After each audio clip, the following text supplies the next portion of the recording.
which in the north is the return of our displaced citizens who have become refugees in their own country, back to their homes, back to their schools, back to their families. The suffering is always on our mind. We're talking about elderly, kids, entire families. If we can return them back home, it means that we are not responsible for their well-being. That's why the government decided to add this objective to the goals of the war. Do not mistake a peaceful nation for a defenseless one. We have the means, we have the capabilities to achieve this goal. If diplomacy fails to return our residents to their homes, then we will use all means at our disposal in accordance with international law to achieve our aims. Thank you very much. Michelle Nichols from Reuters. Have the Americans and the French convinced Israel to cease hostilities with Lebanon? So we are grateful for all those who are making a sincere effort with diplomacy to avoid escalation, to avoid a full war. We are open to ideas, but we are very honest about it. Our goal is to push Hezbollah from the fence, allow the residents to come back to the communities, and I hope we will be able to achieve it without using our military capabilities. Ambassador, it's Pamela Falk from U.S. News and World Report. The question about negotiations. The U.S. sources are saying there are talks going on to have a ceasefire. Do you see any progress in those? So, in our region, you can have a lot of talks, but you actually have results when it happens. So as I said earlier, we welcome the initiatives from different negotiators, and I think they know exactly what we expect. And if we can achieve it with diplomacy, it will be much better for Israel, much better for Lebanon. I'm not sure Hezbollah care much about the people in Lebanon or the Iranians, which I have seen the applause they received in the General Assembly.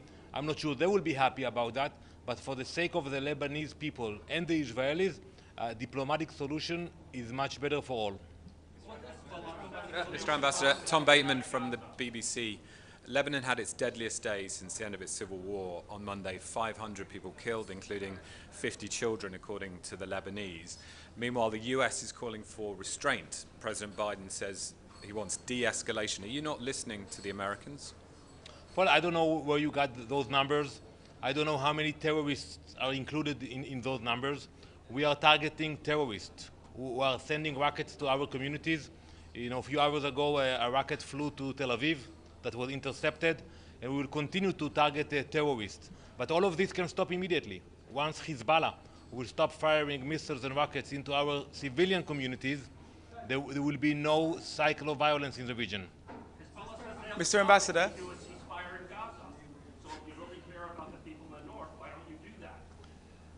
The linkage that Iran decided to do between Hezbollah and Hamas, holding the people of Lebanon hostage, that's something which I'm not familiar with.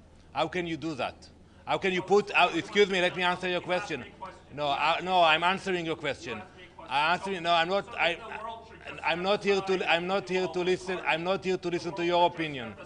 I'm not here to listen to your opinion. You ask a question, you get an answer. The linkage that the Iranian regime did between Hezbollah and Hamas, holding the Lebanese people hostage, that's not done. You don't start a war with Israel just because you want to show sympathy for the atrocities of Hamas. And you don't, thank you. The Prime Minister of Lebanon. Yes. One by one. We have 2 more minutes. One time you have precise targets, you target leaders of Hezbollah, and another time you kill indiscriminately innocent people, like over 500 civilians died in Lebanon. Why this contradiction? There is no contradiction. As we all know, Hezbollah placed the launchers of rockets in civilian properties, in houses, schools, hospitals. Once we know about the whereabouts of missiles and rockets, we target them. And excuse me, I know you are very excited, but you ask questions to receive answers. So I'm answering your answer. If someone knows that he has in his basement or is in rooftop a rocket launcher, he should move out. because we know also about the whereabouts of the Hezbollah launchers in southern Lebanon. So if they are worried about it, they should move out. But I think the end for the cycle of violence is for Hezbollah to stop its aggression. One Mr. more Ambassador, question. Mr. Yes, Ambassador, please. the Prime Minister of Lebanon has told us that he would like a ceasefire. Oh, it's very clear. Regarding northern Lebanon, I want to bring you back to Resolution 1701 that was adopted here in this Council in 2006. We support Resolution 1701. That's what I will tell my colleagues today. We don't have to invent the wheel. You have the resolution in front of you. It is about time to implement it. And it's very clear. It calls for the presence of the Lebanese military in the border with Israel and not the Hezbollah militias and terror group on the border with Israel. We'll take last question, please. The Prime Minister of Lebanon Yes. of Lebanon has told us that he would like a ceasefire. Would Israel welcome that as well? Absolutely. Absolutely. And I would add to that. I would like to see a ceasefire and the return home of Israelis to the homes in the north and southern Lebanese to their homes in southern Lebanon. That's what we all want to achieve. It will happen either after a war or before a war. We hope it will be before. Thank you very much. Thank you. Are you still expecting your Prime Minister tomorrow? Yes, the Prime Minister will land tomorrow morning here in New York, and he will address the General Assembly on Friday morning. Thank you very much. Will he meet with the Secretary General? Not as of now. No. No. No. Thank you.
Good evening.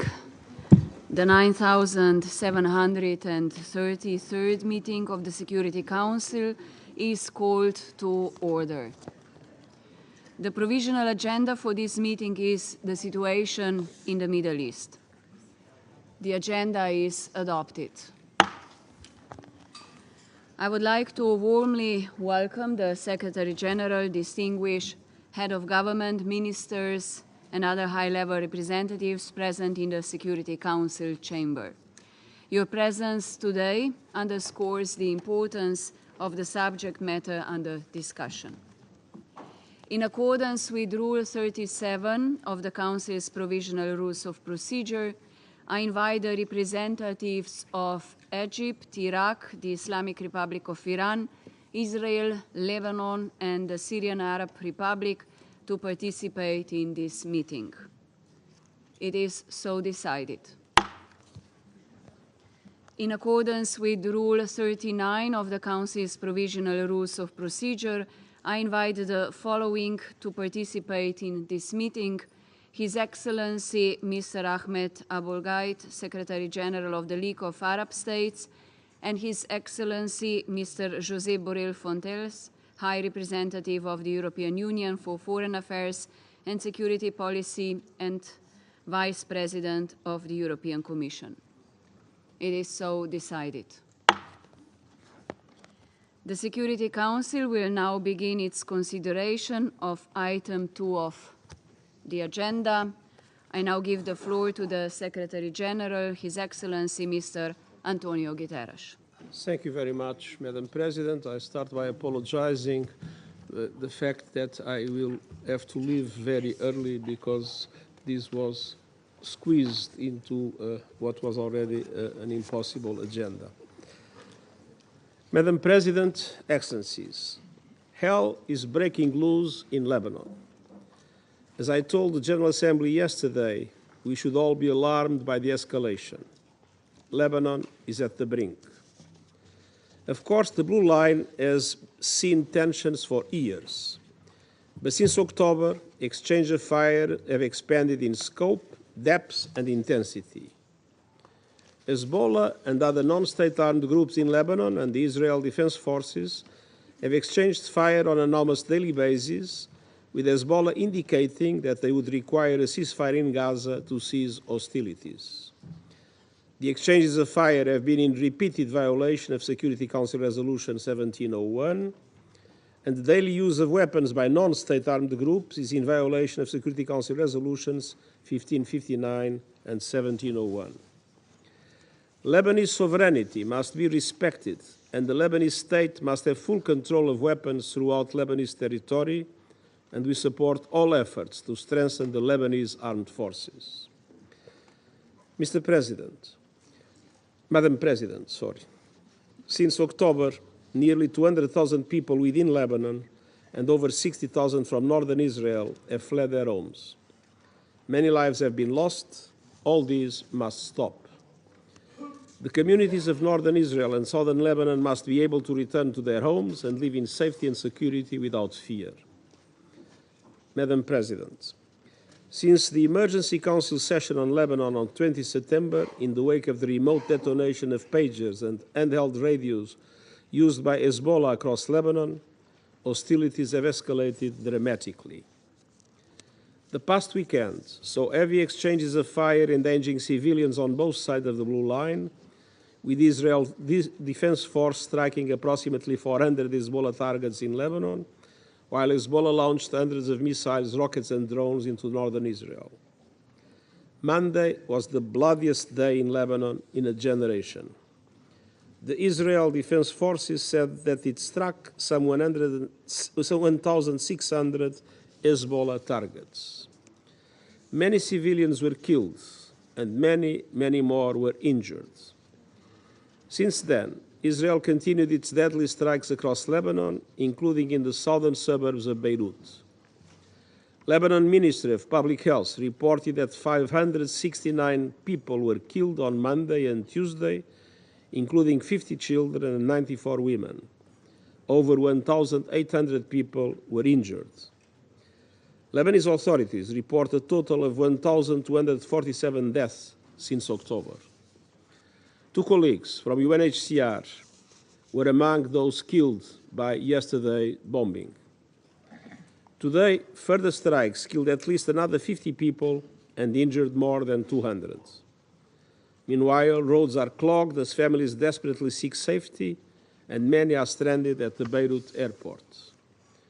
The Ministry of Interior of Lebanon has reported that over 90,000 people have fled southern and eastern Lebanon towards Beirut and the northwest, with 30,000 people in shelters. At least $170 million are needed to respond to growing numbers of displaced and mounting humanitarian needs. Madam President, the people of Israel have endured also repeated attacks from Hezbollah and others. According to Israeli officials, Since last October, more than 8,300 rockets and around 1,500 anti-tank missiles and hundreds of explosive unmanned aerial vehicles have targeted Israel, with 49 Israeli deaths and hundreds injured. Hezbollah continues to launch drone and increasingly high-caliber missile and rocket attacks on military targets and residential areas in Israel. Earlier today, they launched a ballistic missile targeting a Mossad headquarters near Tel Aviv. The ongoing rocket attacks have injured several people in Israel, with homes and other structures damaged.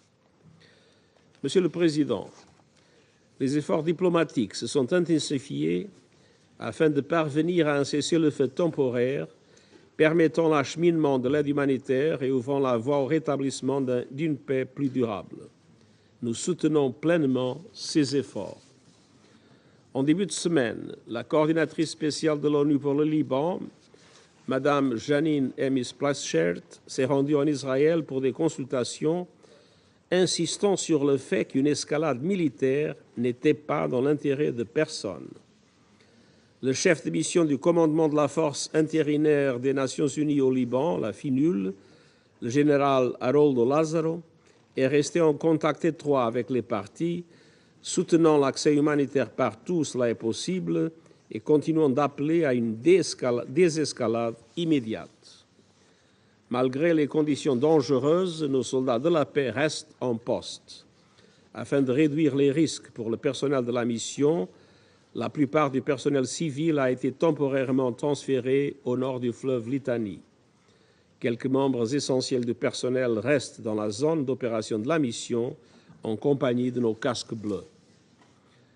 Je tiens à réaffirmer notre profonde reconnaissance envers nos agents de la paix, civils et militaires, qui servent le long de la ligne bleue, ainsi qu'à l'ensemble de tous les pays contributeurs de troupes. Madam President, I implore the Council to work its lockstep to help put out this fire.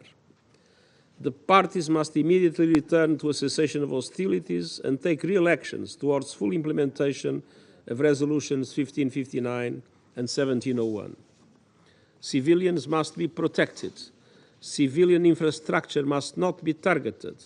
The safety and security of all UN personnel and assets must be ensured. International law must be respected. To all sides, let us say in one clear voice, stop the killing and destruction, tone down the rhetoric and threats, step back from the brink. An all-out war must be avoided at all costs. It would surely be an all-out catastrophe. The people of Lebanon, as well as the people of Israel and the people of the world, cannot afford Lebanon to become another Gaza, and I thank you. I thank the Secretary General for his briefing. I shall now make a statement in my capacity as the Deputy Prime Minister and Minister for Foreign and European Affairs of Slovenia. Excellencies, more violence will not bring more security.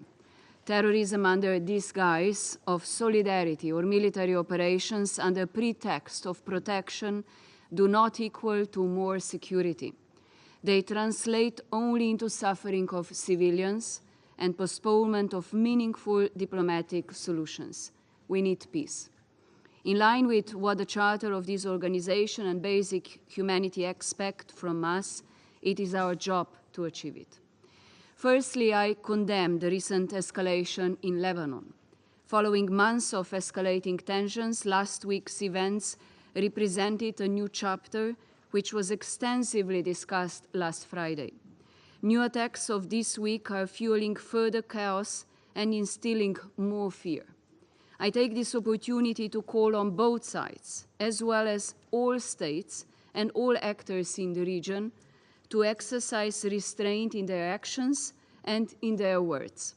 Every single attack presents an opportunity for a miscalculation and drives us further away from peace. Those around this table with influence on different actors, this is your time to use it. Israel must stop its airstrikes and abandon plans for a ground invasion. Hezbollah must stop its attacks. It is the moment for the Council to be united. in our call for de-escalation and cessation of hostilities. Secondly, protection of civilians must be priority. We are deeply concerned by the images of confusion and fear reigning the south of Lebanon. This has come on top of months of hostilities with a heavy impact on civilian infrastructure and civilians, many of whom have been displaced on both sides of the border. We repeat, further violence will not place them back. We call on all parties to respect international law, including international humanitarian law and human rights law. No one could have said it better than the ICRC president during this morning's open debate. International humanitarian law offers a pathway to peace. It should be declared a political priority. We also call for an immediate and full implementation of the Resolution 1701. We would like to express our full support to the work of UNIFIL. Its presence and its mandate are a vital stabilizing factor. Safety and security of UNIFIL must be ensured at all times.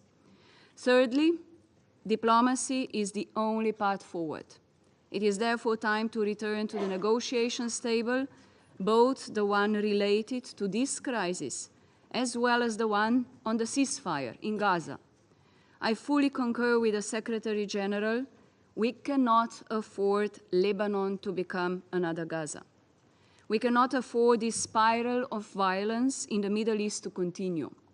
It must stop now. I appeal for genuine commitment to conclusion of negotiations and for an active role of this Council supporting those endeavors. Excellencies, in classic literature, hell has been depicted as 9 concentric circles of torment. They become gradually more progressive and complex. Colleagues, I'm afraid we are stepping on the same path, discussing the increasingly thorny situation in the Middle East. Before the region reaches a point of no return, I call on all of us to show it the path back to diplomacy. Thank you. I resume my function as President of the Council. I now give the floor to His Excellency Mr. Jean-Noël Barrot, Minister for Europe and Foreign Affairs of France.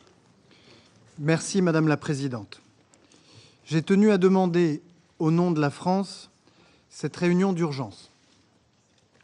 La situation au Liban menace aujourd'hui d'atteindre un point de non-retour.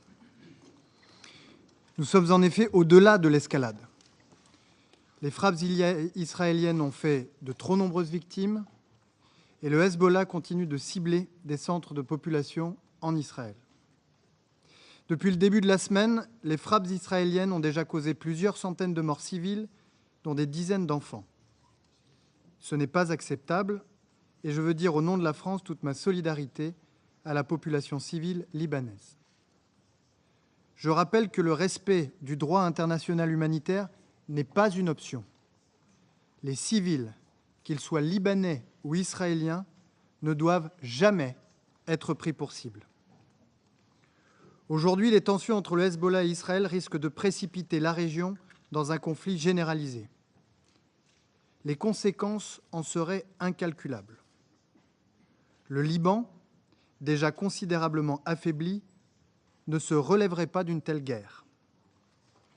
Il est donc urgent que tous les acteurs impliqués s'engagent résolument dans la voie d'une désescalade. Ils doivent enfin mettre pleinement en œuvre la résolution 1701 de notre Conseil. C'est le cadre fixé par le Conseil et agréé par les parties. L'objectif est clair, la fin des hostilités le long de la ligne bleue. Il faut donc que les attaques de part et d'autre cessent. La France est attachée à la sécurité du Liban comme à celle d'Israël. Je veux saluer ici la contribution décisive des casques bleus engagés au sein de la FINUL. Leur rôle est essentiel. Avec près de 700 soldats, la France y prend toute sa part. Et je rappelle que la protection des casques bleus est également une obligation qui s'impose à tous les partis à un conflit. La France est mobilisée dans cette perspective, mobilisée pour éviter une guerre régionale. Mesdames et messieurs, Profitons de la présence de nombreux dirigeants à New York cette semaine pour imposer une solution diplomatique et inverser le cycle de la violence. La guerre n'est pas inéluctable. Une solution diplomatique est possible. Ces derniers jours, nous avons travaillé avec nos partenaires américains à une plateforme de cessez-le-feu temporaire de 21 jours pour permettre les négociations. Cette plateforme va être rendue publique très rapidement et nous comptons sur les deux parties pour l'accepter sans tarder afin de protéger les populations civiles et permettre qu'une négociation diplomatique s'engage. Nous avons travaillé avec les parties à définir les paramètres d'une sortie de crise diplomatique sur la base de la résolution 1701. C'est un chemin exigeant, mais c'est un chemin possible. Je le répète, la guerre n'est pas inéluctable. Nous sommes pleinement mobilisés pour y travailler et je me rendrai dès la fin de semaine à Beyrouth pour y travailler avec les acteurs concernés. Je vous remercie. I thank His Excellency Mr. Barrot for his statement. I now give the floor to His Excellency Mr. Ahmed Attaf, Minister of Foreign Affairs and National Community Abroad of Algeria. شكرا معالي الرئيسة، والشكر موصول كذلك للسيد الأمين العام على إحاطته الملمة بتطورات الأوضاع في لبنان الشقيق، وهو يتعرض مجددا لعدوان إسرائيلي سافر وعدوان غاشم وعدوان همجي لا يضاهيه بشاعة وفظاعة وجسامة إلا ما ابتليت به غزة شر البلية. إن هذا العدوان يمثل جزء لا يتجزأ من سياسة التصعيد التي جعل منها الاحتلال الإسرائيلي الاستيطاني نهجا مفضلا واستراتيجية متعمدة على أكثر من جبهة وعلى أكثر من وجهة في منطقة الشرق الأوسط برمته. فهذا الاحتلال لم يعد يكتفي بحرب الإبادة الجماعية التي يرتكبها ضد الشعب الفلسطيني في غزة وفي الضفة الغربية، بل صار يشعل الأزمة تلو الأخرى، وصار يسعى اليوم تلو الآخر لبسط إجرامه وفرض جبروته على كافة دول الجوار في اليمن وفي سوريا وفي إيران وحاضرا في لبنان.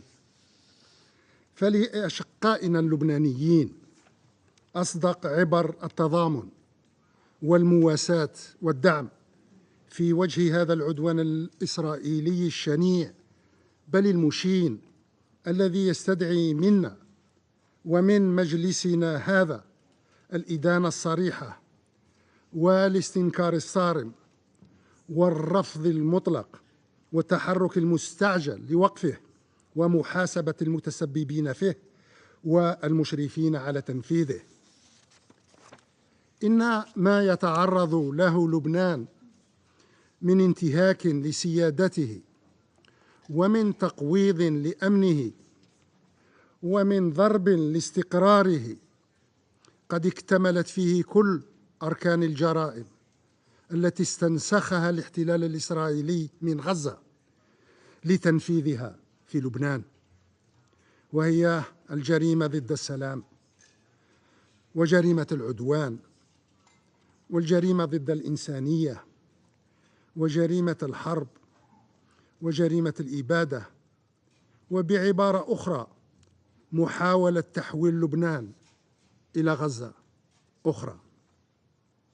إن ما يعانيه اللبنانيون والفلسطينيون اليوم ومعهم كل دول وشعوب المنطقة يمثل ثمنا يدفع، ثمن يدفعه كل هؤلاء بأرواحهم وممتلكاتهم ومقدراتهم لعدم اطلاع مجلسنا هذا بما يقع عليه من مسؤوليات لوقف حرب الإبادة الدائرة رحاها في غزة، لأن فتيل التصعيد اشتعل أولاً بغزة قبل أن يمتد لهيبه لاحقاً ليشمل كافة أرجاء المنطقة.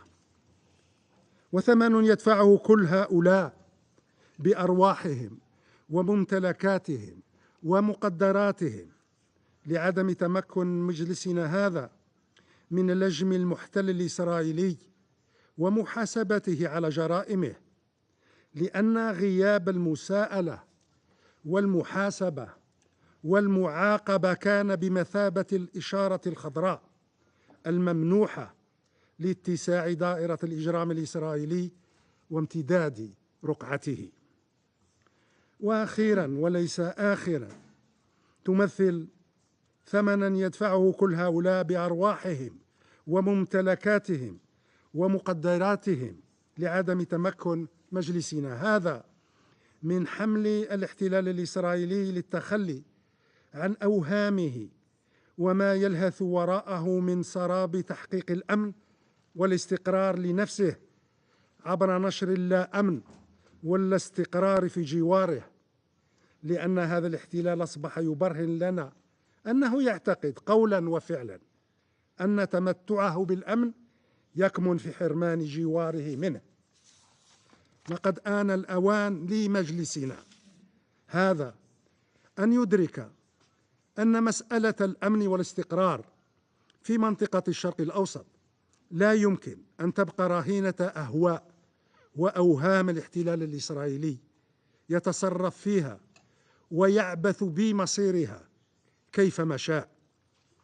فالاحتلال الإسرائيلي قد أثبت أنه لا يؤمن بالسلام ولا يريد السلام، وأنه يعتبر نفسه استثناء من كل ما يجمعنا تحت قبة منظمتنا هاته من مراجع وثوابت وقواعد وضوابط وأحكام.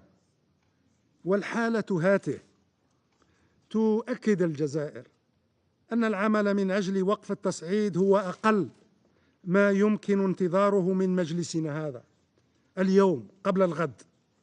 فمنطقة الشرق الأوسط أحوج ما تكون إلى تضافر جهود الجميع لتجنيب هويلات حرب شاملة تلوح في الأفق القريب لا البعيد.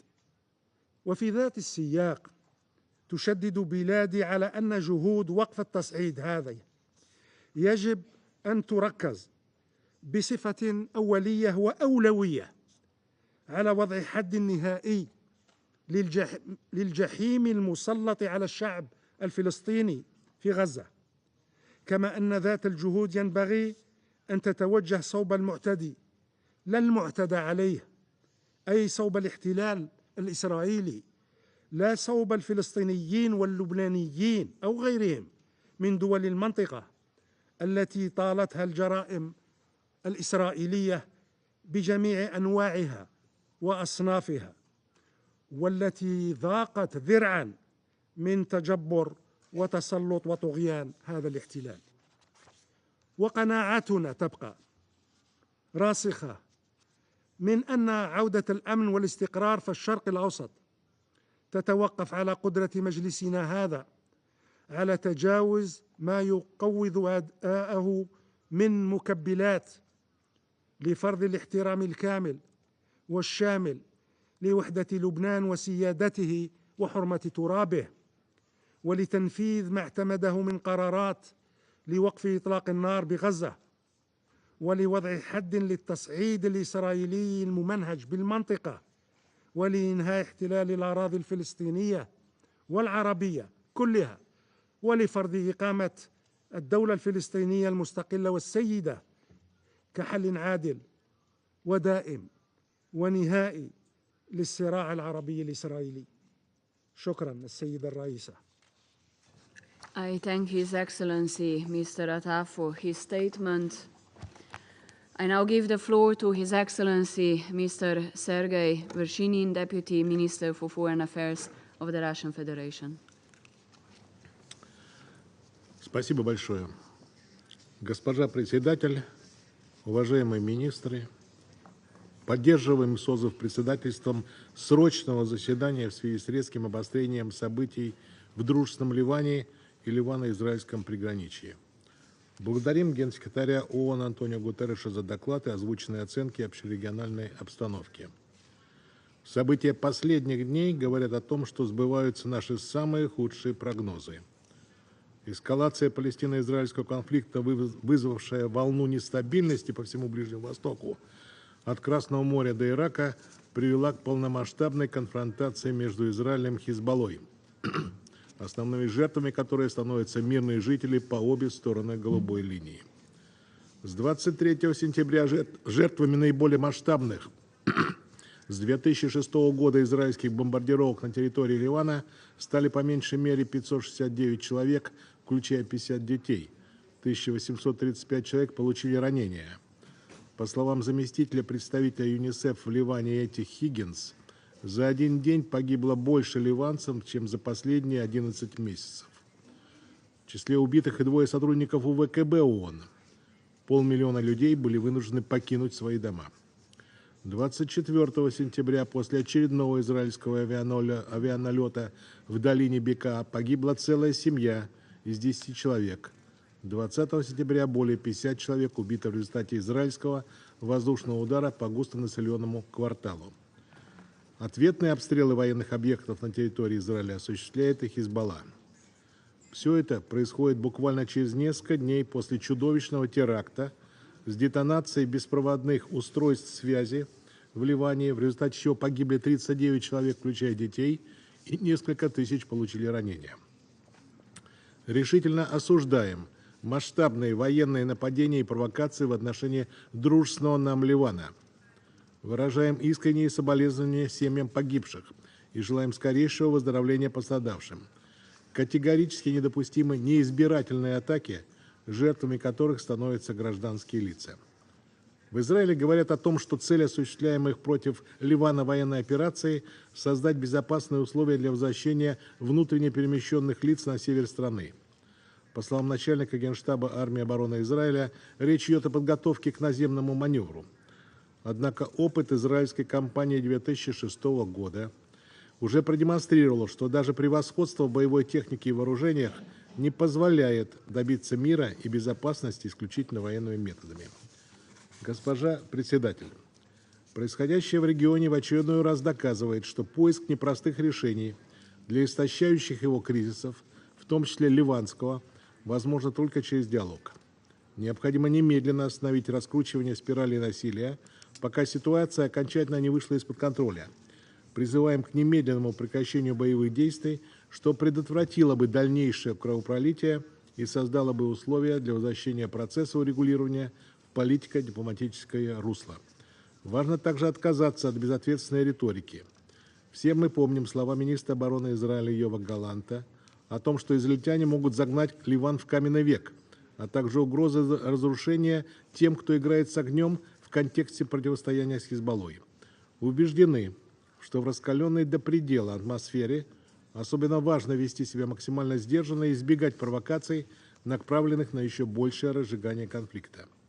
Однако, как бы ни беспокоил нас сегодня и Ливан, все мы прекрасно понимаем, что остановить надвигающийся призрак большой войны на Ближнем Востоке возможно только за счет прекращения кровопролития в секторе Газа, где количество жертв бесчеловечной израильской военной кампании перевалило за 42 тысячи человек. Бездействие Совета, де-факто находящегося в заложниках у одного его постоянного члена, тем более неприемлемо, что у Совета Безопасности есть целый набор действенных инструментов для того, чтобы принудить противоборствующие стороны к миру. Это помогло бы спасти и жизни израильских заложников, надежда на возвращение которых домой тает с каждым новым днем продолжения израильской операции. А следующим важнейшим этапом должно стать справедливое решение палестинской проблемы на известной международной правовой базе. Другого решения всех без исключения ближневосточных кризисов попросту не существует.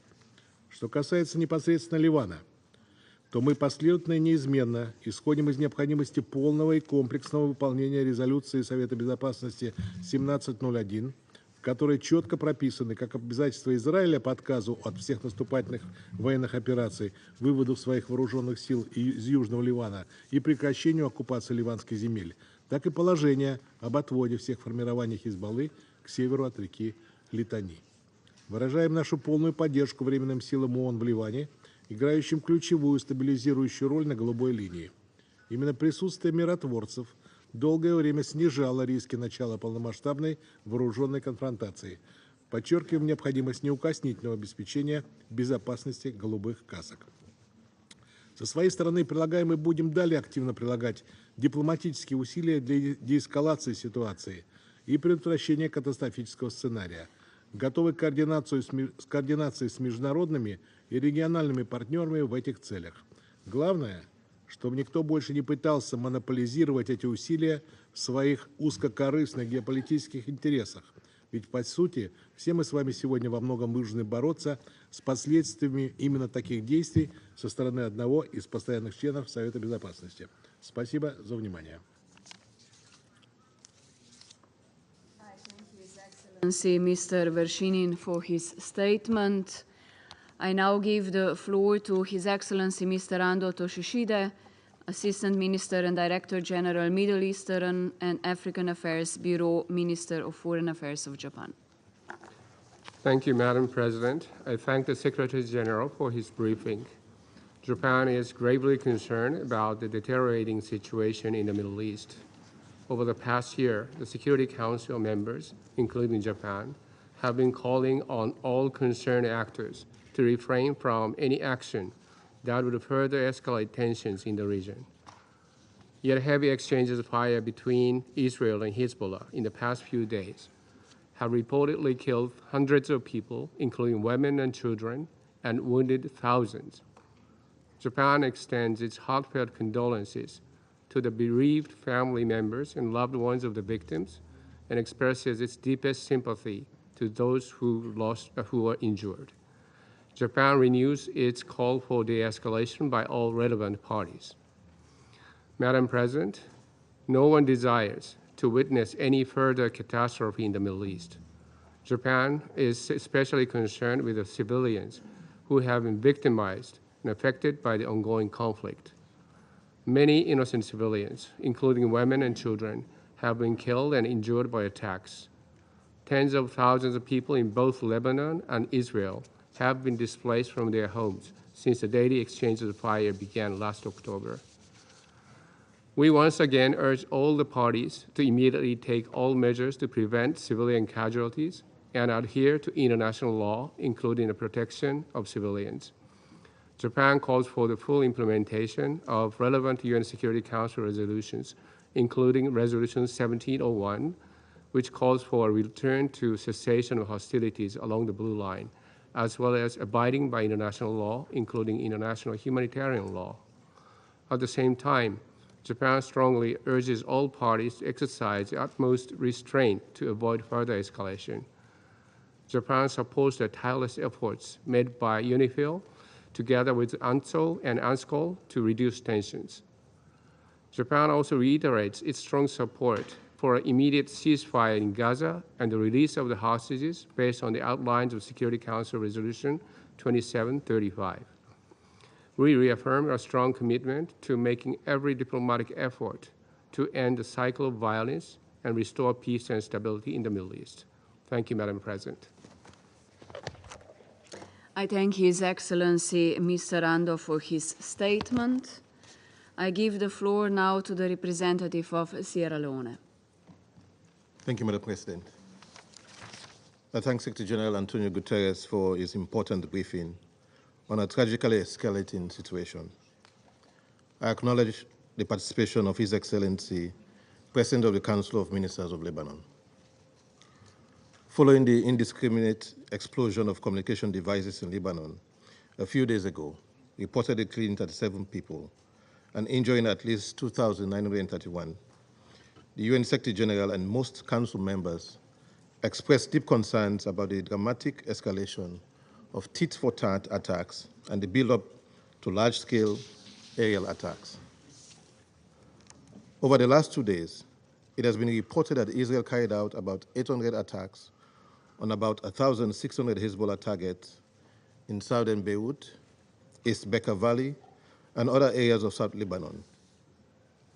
Hezbollah also has claimed to have launched more than 300 rockets against military bases in Haifa and other areas deep in northern Israel. This dangerous escalation of the situation has resulted in the death of at least 579 people, including 50 children and 94 women, with about 1,500 more injured and 16,500 people displaced. It is also reported that Hezbollah rockets and missiles fired into northern Israel caused damage to civilian areas and injured few people. Sierra Leone expresses grave concern for the safety of civilians and cautions the parties to the conflict that the deliberate targeting of civilians and essential civilian infrastructure is a clear violation of international humanitarian law. We therefore urge the parties to the conflict to desist from their indiscriminate bombing of communities and to protect civilians.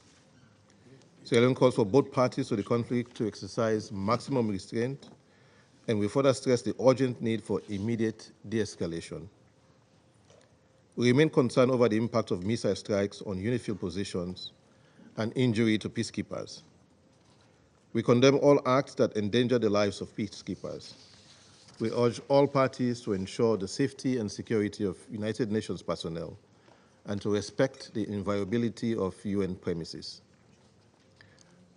Madam President, as we take note with concern the dangerous rhetoric relating to the achievement of respective military or political objectives by the conflicting parties, we reiterate that military action is not a solution for achieving their stated objectives. Sierra Leone therefore calls on the parties to use diplomatic channels, include the United Nations good offices, to avoid further escalation and the risk of an all-out war or wider destabilizing regional conflagration. As the region grapples with the war in Gaza and the dire humanitarian crisis, we reject actions that may jeopardize the ongoing peace negotiations between Israel and Hamas and threaten regional and global peace and security. We call on all countries in the region and elsewhere with influence to prevail upon both parties to desist from further attacks over the Blue Line and elsewhere. Escalation of attacks or an all-out war is in no one's interest. The impact of a full-blown conflict on the Lebanese people and economy will be completely devastating. As we noted previously already in this Council, the people of Lebanon have already gone through a lengthy and destructive war and periods of fragility.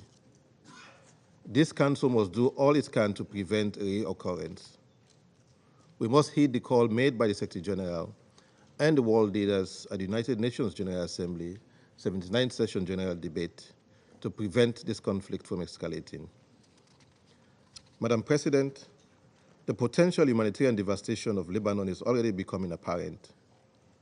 The director of Save the Children Lebanon reports that children in Lebanon, especially those from the south, who have been living with cross-border violence between Israel and Hezbollah for the past years, are, and I quote, terrified by the sound of drones and fighter jets over their heads and feel as though they can never be safe again, end of quote.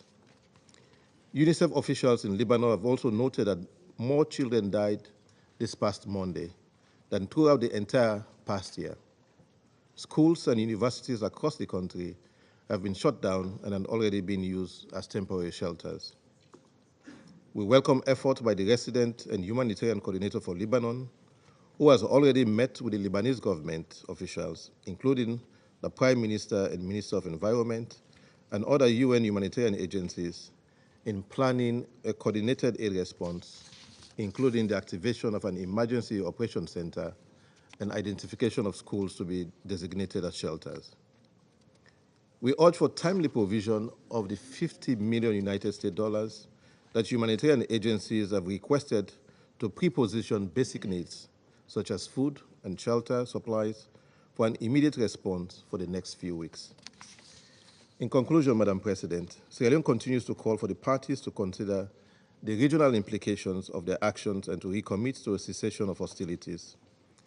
At this juncture, The priorities for the Security Council and the regional stakeholders should be implementation of a permanent ceasefire in Lebanon and Gaza, the release of hostages and prisoners, facilitation of access to humanitarian aid, and the commencement of the implementation of a two-state solution for Israel and Palestine. I thank you. I thank the representative of Sierra Leone for the statement. I give the floor to the representative of the United States.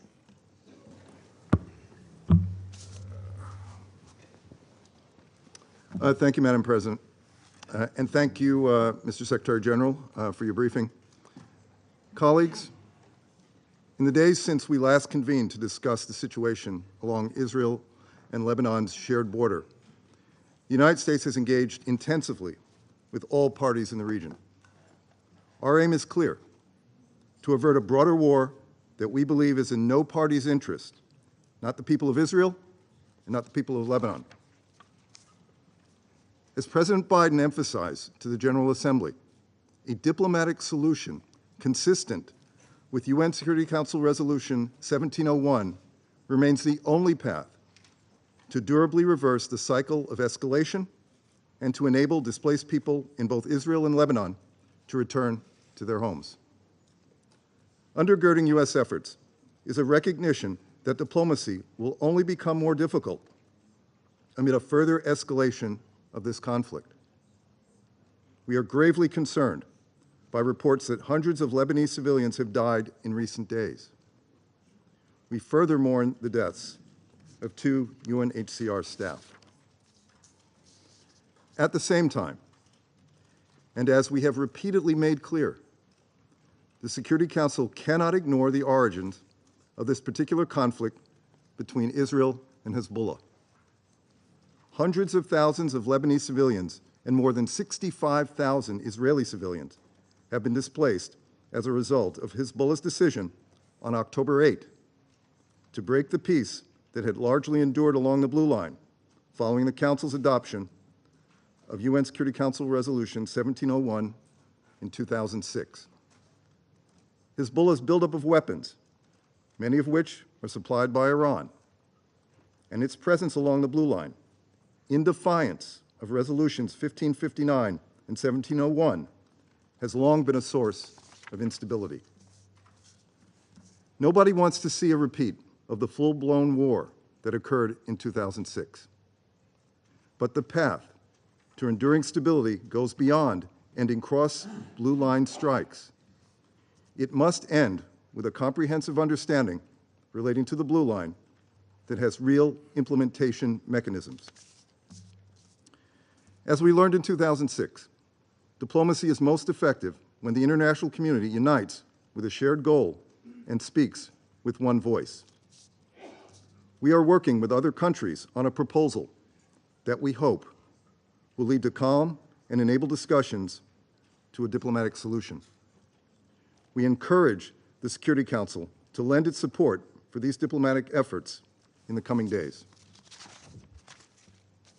Colleagues, even as we work to avert a broader war, we have been clear that Israel has the right to defend itself against Hezbollah's attacks, to include the escalatory ballistic missile launch that targeted Tel Aviv last night, in addition to the rockets fired every day since October 8. No member of this Council would tolerate a terrorist group conducting rocket and ballistic missile attacks on its territory. And all parties must comply with international humanitarian law and take all reasonable steps to minimize harm to civilians, especially those in densely populated areas.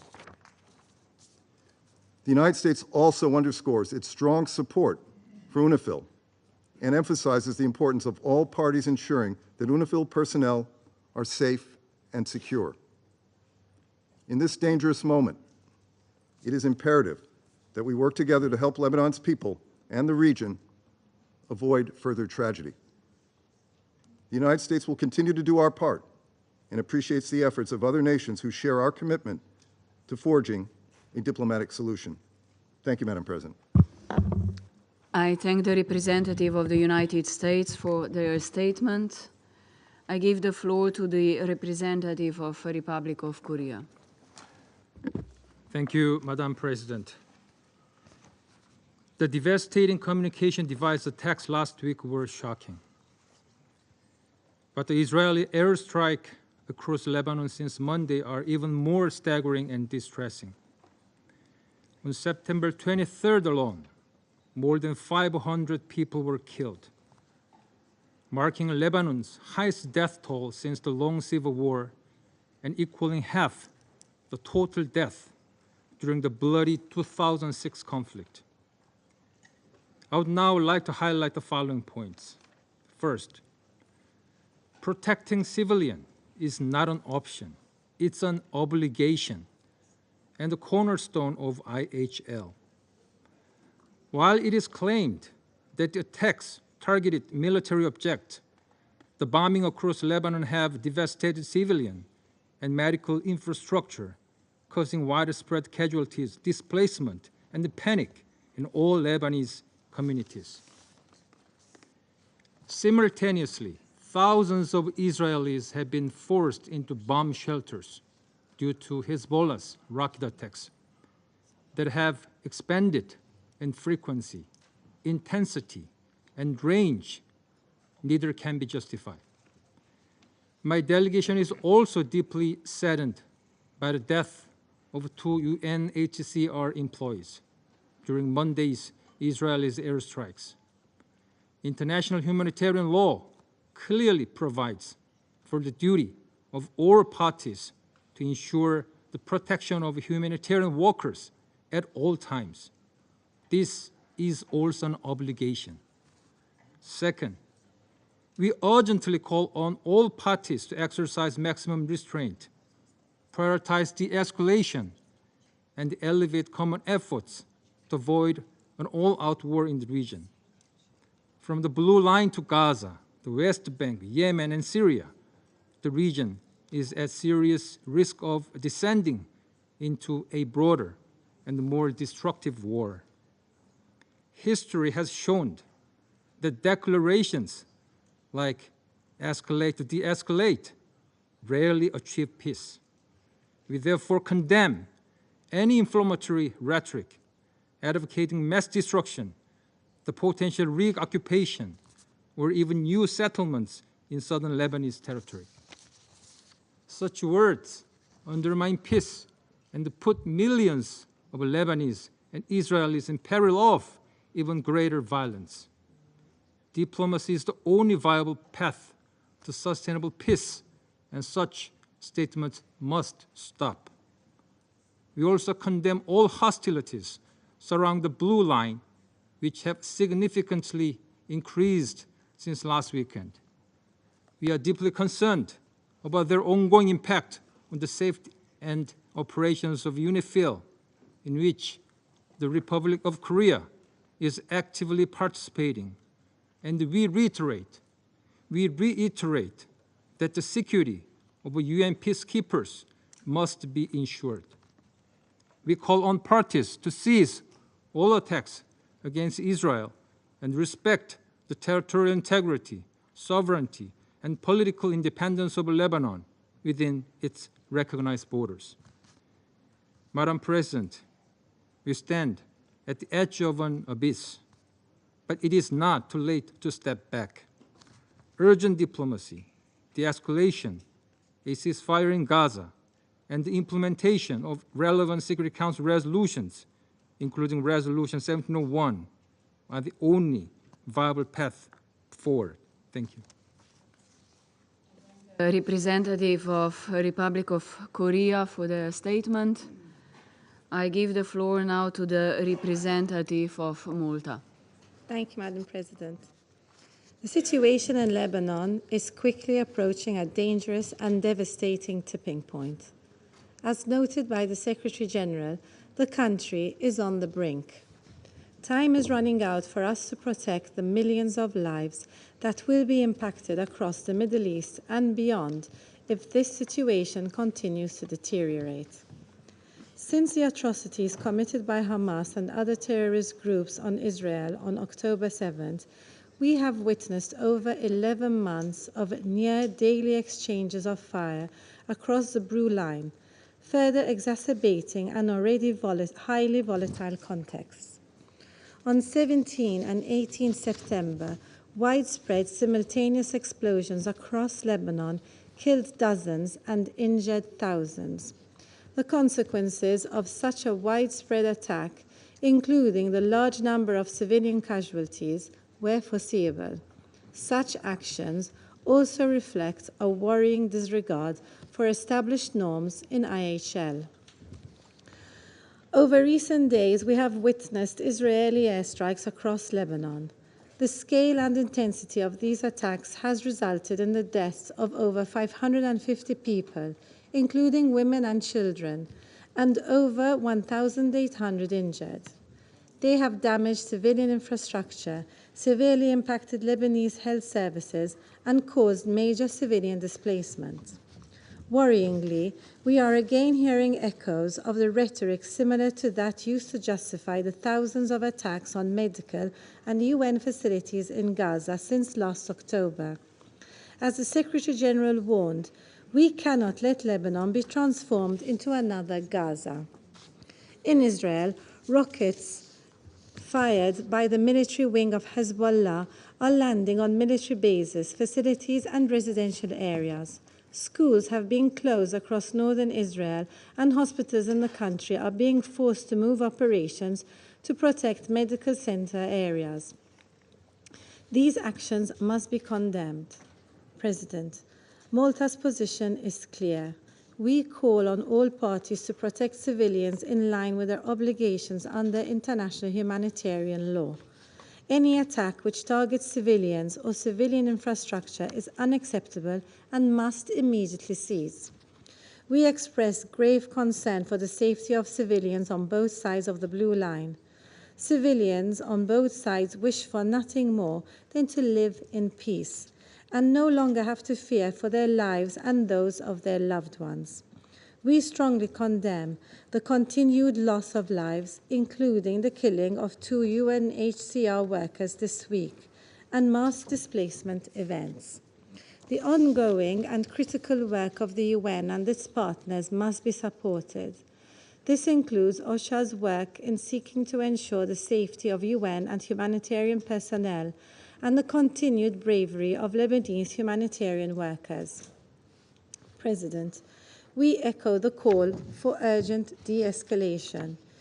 It continues to be the civilian population that suffers the most in a full-blown war. This outcome, which we can all foresee, must be averted at all costs, including by renewed diplomatic efforts. The Security Council has a crucial role to play in forging a path forward, one that prioritizes de-escalation and restraint across the region. Security Council resolutions must be respected and implemented. Along the Blue Line, all parties must step back from the abyss and implement an immediate cessation of hostilities and a ceasefire based on Resolution 1701. UNIFIL and the Lebanese armed forces are essential cornerstones of any future security architecture in the region and should be bolstered to the largest possible extent. Malta is a proud troop-contributing country to UNIFIL. Israeli airstrikes and overflights across Lebanon must stop. We also strongly denounce the possession of weapons outside the control of the Lebanese state by militant groups, including the military wing of Hezbollah. In this vein, we stress the need to establish an area free of armed weapons other than those of the government of Lebanon and of UNIFIL between the Blue Line and the Litani River. Across the broader region, the Israel-Hamas conflict in Gaza continues to risk spiraling into a wider conflict. As the Secretary General outlined yesterday, this conflict threatens to take the entire region with it. In this vein, we reiterate our call for an immediate and permanent ceasefire in Gaza, the safe return of hostages to Israel, and the full implementation of all Security Council resolutions, namely 2712, 2720, and 2735. In conclusion, President, the continued suffering of ordinary civilians makes our role, our responsibilities crystal clear. The risk of military escalation with catastrophic consequences for the entire region requires decisive action by a united Council. All of us here around this table and beyond must do our utmost to avert the all-out war that appears to already be on our doorstep. I thank you. I thank the representative of Malta for their statement. I give the floor to the representative of Switzerland. Merci Madame la Présidente et nous remercions la France d'avoir demandé cette réunion d'urgence ainsi que le secrétaire général pour son intervention détaillant les événements de ces derniers jours. Et comme le secrétaire général venait de le dire, lundi a été la journée la plus meurtrière depuis la fin de la guerre civile au Liban. Plus de 560 personnes, dont une cinquantaine d'enfants, ont été tuées et depuis lors, la situation ne s'est pas améliorée. L'escalade régionale tant redoutée est en train de se dérouler devant nos yeux. À l'instar d'autres membres de ce Conseil, nous avions mis en garde contre ce risque et plaidé pour un appel fort et uni afin de prévenir cela. Nous avons la responsabilité de trouver les moyens pour éviter que la situation s'aggrave encore davantage. Les frappes aériennes massives d'Israël sur une grande partie du Liban et les roquettes indiscriminées tirées par le Hezbollah sur Israël sont inacceptables et doivent cesser. Nous condamnons le fait que, selon les informations du ministère de la Santé libanaise, ces frappes aient fait de nombreuses victimes civiles. Ce bilan tragique et les traumatismes causés à la population civile au Liban sont inadmissibles. Il en va de même pour les blessés, les dégâts et la peur constante que les tirs de roquettes génèrent parmi la population israélienne. Je présente nos condoléances très sincères à toutes les familles des victimes civiles de ce conflit. À ces souffrances s'ajoute l'angoisse de dizaines de milliers d'habitants du sud du Liban et de la Bekaa qui sont en train de fuir, ainsi que des personnes déplacées en Israël qui ne peuvent toujours pas rentrer chez elles. Une chose est absolument claire, le dialogue et la désescalade sont les seuls moyens pour mettre fin à ce conflit. La dynamique actuelle risque de mener à une guerre générale que toutes les parties disent vouloir éviter. Nous soutenons donc tous les efforts pour arriver à une solution diplomatique. Toutes les parties doivent s'engager en vue de la mise en œuvre intégrale de la résolution 1701 qui est reconnue par tous. Ce Conseil a réaffirmé son soutien à cette demande à l'unanimité il y a un mois. La résolution dresse un chemin pour résoudre les causes sous-jacentes du conflit et permettre aux populations au Liban et en Israël de vivre en paix et en sécurité. La Suisse appelle donc Israël et le Hezbollah à cesser immédiatement les hostilités. Le droit international humanitaire doit être pleinement respecté par toutes les parties, notamment les principes de distinction, proportionnalité et précaution dans la conduite des hostilités, et ce en toutes circonstances. Prendre toutes les précautions possibles pour protéger les civils, y inclus le personnel humanitaire et médical, est une obligation en vertu du droit international humanitaire conventionnel et coutumier. Nous rappelons aussi que les attaques contre les civils et l'infrastructure civile indispensable peuvent constituer des crimes de guerre. La redevabilité doit être assurée. Nous sommes indignés par la mort de 2 employés du Haut Commissariat pour les réfugiés des Nations Unies tués au Liban, au sud du Liban. Assurer la protection des travailleurs humanitaires ancrée dans le droit international humanitaire et rappelée dans la résolution 2730 de ce Conseil est central et un point que la Suisse a souligné lors d'une rencontre ministérielle cette semaine. La sécurité du personnel de la FINUL est également centrale. Cette force, à laquelle la Suisse contribue par l'intermédiaire de l'ONUST, accomplit actuellement son travail dans un environnement extrêmement difficile. Nous saluons les efforts que la FINUL et l'UNSCOL continuent à livrer pour réduire les tensions et assurer la liaison entre les parties. Nous devons faire en sorte que ce conflit, comme celui à Gaza, où nous ne cesserons pas d'insister sur un cessez-le-feu, ainsi que sur la libération des otages et un accès humanitaire rapide et sans entrave prennent fin immédiatement. Ce Conseil doit contribuer à une solution diplomatique de toute urgence et s'exprimer d'une voix unie pour éviter un embrasement régional que tous veulent éviter et dont la population civile paierait le prix fort. Je vous remercie. I thank the representative of Switzerland for their statement. I give the floor to the representative of Guyana. Thank you, Mr. President. I thank Secretary General Antonio Guterres for his briefing on the urgent and rapidly deteriorating situation in Lebanon. I also welcome the participation of Prime Minister of Lebanon in today's meeting. President, this Council met only 6 days ago to discuss the recent attacks in Lebanon. Sadly, those deadly attacks using pagers and other communication devices pale in comparison to what occurred on Monday. Expressions of deep concern or alarm are wholly inadequate in capturing the true feeling of shock and devastation brought on by the reports that Israeli strikes killed more than 490 people, including 35 children, injured over 1,600 people in a single day. The death toll has since risen to over 560, including 50 children and 94 women.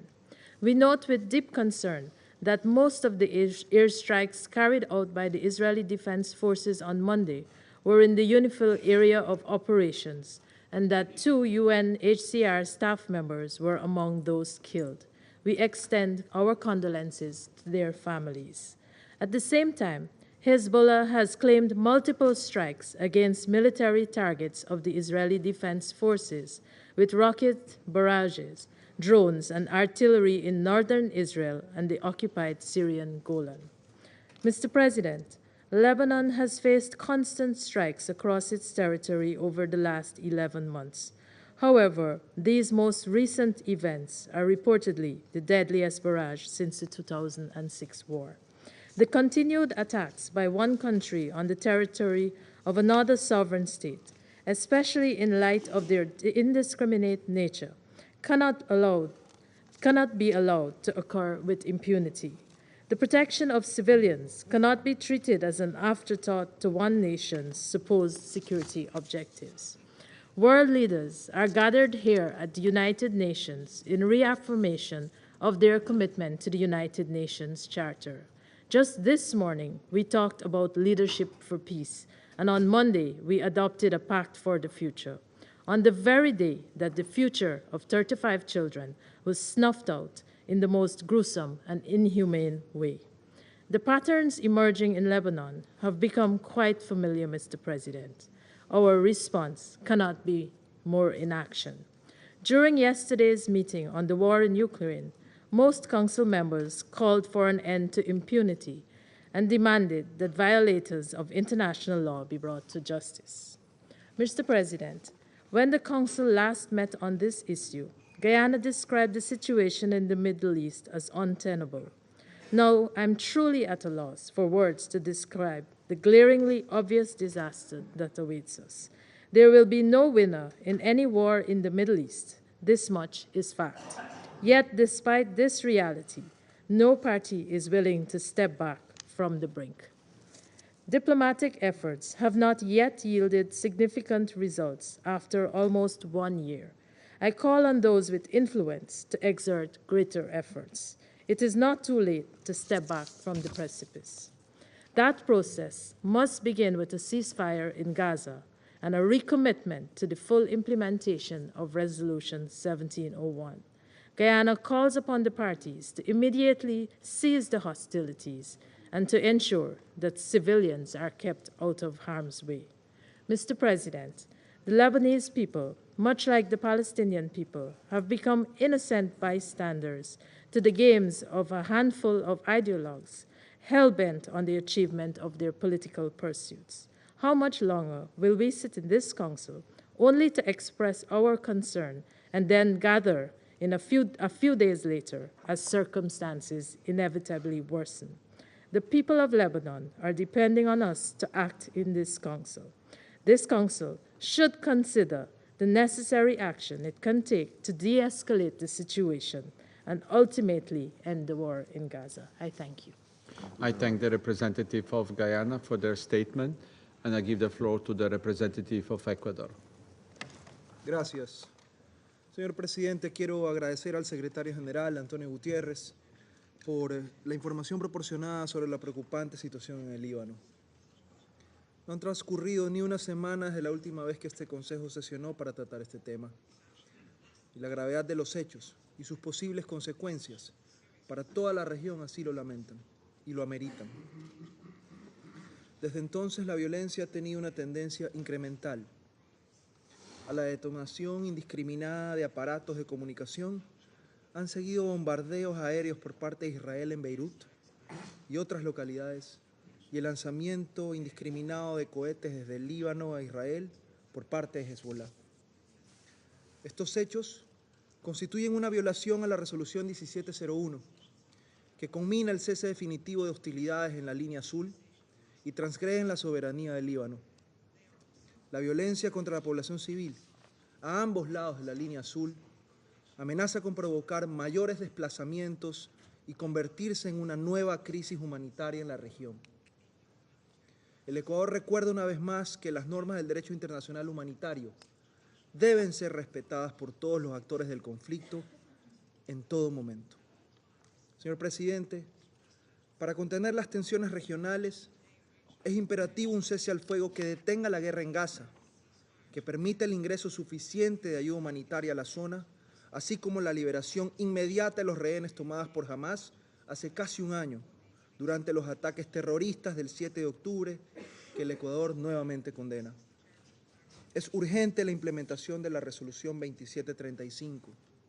Hay que dejar sin pretextos a quienes desean más violencia. Es asimismo necesario el compromiso de los países de la región y de los actores internacionales con influencia sobre las partes para evitar que el Medio Oriente continúe en una espiral de violencia conducente a la destrucción y a la miseria. Los organismos regionales también están llamados a actuar para que prevalezca la moderación y, sobre todo, la contención. El Ecuador apoya toda iniciativa que contribuya a desescalar el conflicto y llama a los líderes de todas las partes a actuar con valentía, responsabilidad y humanidad. Señor presidente, colegas, la esencia del multilateralismo y un principio fundamental de la Carta de las Naciones Unidas es el arreglo pacífico de controversias. Como lo dijimos esta mañana en el debate abierto sobre el liderazgo para la paz, la prevención de conflictos, contemplada en la Carta y refrendada en el Pacto del Futuro adoptado esta semana, merece la mayor atención. Solo el diálogo, la construcción de la confianza y la solución biestatal permitirán alcanzar la elusiva pero tan deseada paz en Medio Oriente. Quiero concluir, señor presidente, haciendo eco al llamado que hizo el secretario general para que las partes observen la máxima contención, prioricen la protección de la población civil y garanticen la seguridad de los trabajadores humanitarios y del personal de UNIFIL. Muchas gracias. I thank the representative of Ecuador for their statement. I give the floor to the representative of China. 主席，我感谢法国要求召开本次会议，欢迎黎巴嫩总理米卡提出席会议。我也要感谢古特雷斯秘书长所做的通报。秘书长的通报提醒我们当前事态的严峻性。黎巴嫩人民刚刚经历了几十年来最血腥的一周，数千台通讯设备被远程操控同时爆炸，导致大量无辜平民伤亡。中方再次谴责这种毫无底线的无差别袭击行为。正当黎巴嫩民众惊魂未定之际，炸弹又从天而降。以色列对黎巴嫩南部、东部连续发动多轮大规模空袭，夺去了500多人生命，造成近2000人受伤。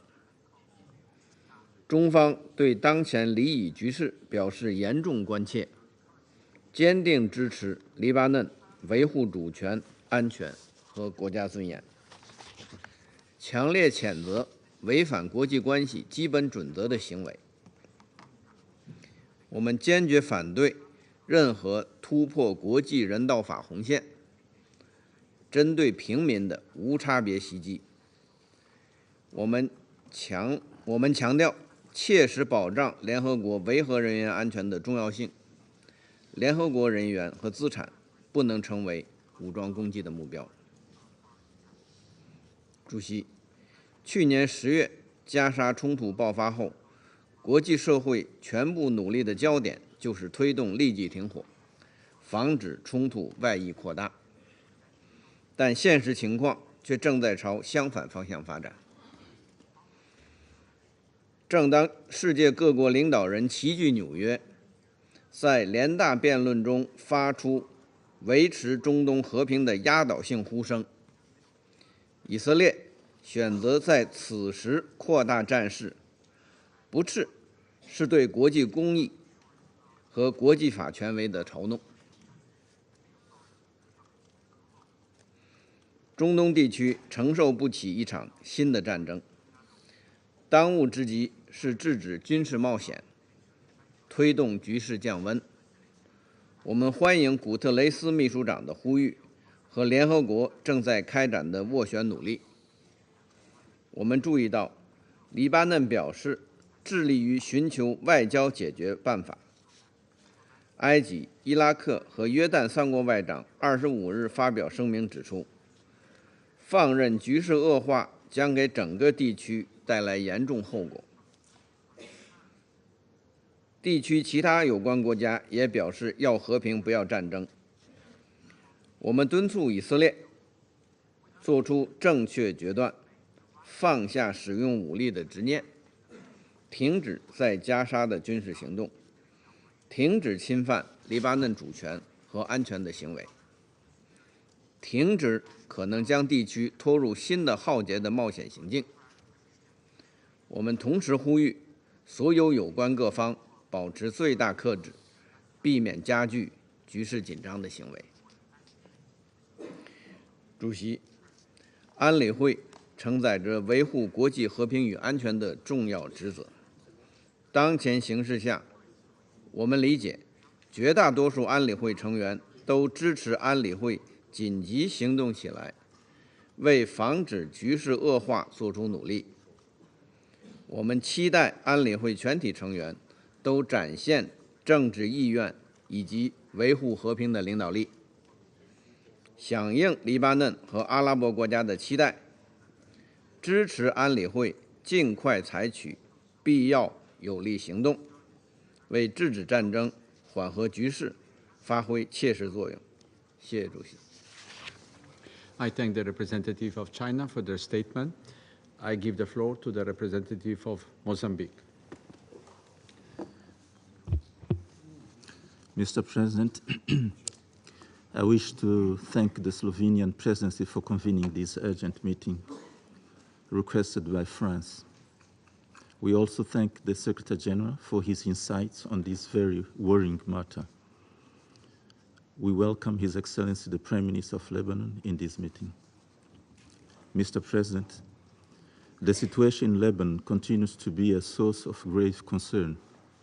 The recent escalation between Hezbollah and Israel has resulted in near daily cross-border exchange of fire, causing a significant number of casualties and heightened regional tensions. Furthermore, Israel has intensified its military operations. Monday's bombardment was by far the largest it has launched against Lebanon since the last full-scale war raged between Israel and Hezbollah in the summer of 2006. Reports indicate that nearly 500 people have been killed, including children and employees of the United Nations Agency for Refugees, and over 1,600 are injured. This has led to widespread displacement with many families fleeing their homes and seeking refuge in schools and other shelters. Just a few days ago, we met in this chamber, alarmed by the recent cyber attacks in Beirut and other parts of Lebanon, which resulted in hundreds of civilian victims, including children. Mr. President, the current events in Lebanon are inextricably linked to the ongoing deadly conflict in Gaza, which has claimed the lives of more than 41,000 Palestinians to date and showing no sign of abatement, raising the specter of further escalation. The humanitarian crisis is severe, and efforts to secure a ceasefire have so far been unsuccessful. We are deeply concerned about the potential of intensification of air raids in Lebanon in the coming days. It is in this connection that we reiterate our call on all parties to immediately cease all military operations on both sides of the blue line. We emphasize the critical need for de-escalation to prevent further instability, retaliatory actions, and bloodshed. We also reiterate the call on the parties to protect civilians, including humanitarian workers, in accordance with their obligations under international humanitarian law. We urge all parties involved to strictly adhere to international law and Security Council resolutions, particularly Security Council Resolution 1701, which called for, among others, a full cessation of hostilities, the withdrawal of Israel forces from Lebanon, and the deployment of Lebanese and UNIFIL forces in southern Lebanon. In this regard, we urge those Council members with significant influence on both sides to work towards de-escalating the ongoing hostilities. We emphasize the need for urgent diplomatic efforts to prevent further escalation and address the humanitarian crisis. To conclude, Mr. President, Mozambique reiterates its firm commitment to the principles of the United Nations Charter and stands ready to support all efforts toward peaceful resolution of the conflicts in the Middle East. I thank you, Mr. President. I thank the representative of Mozambique for their statement.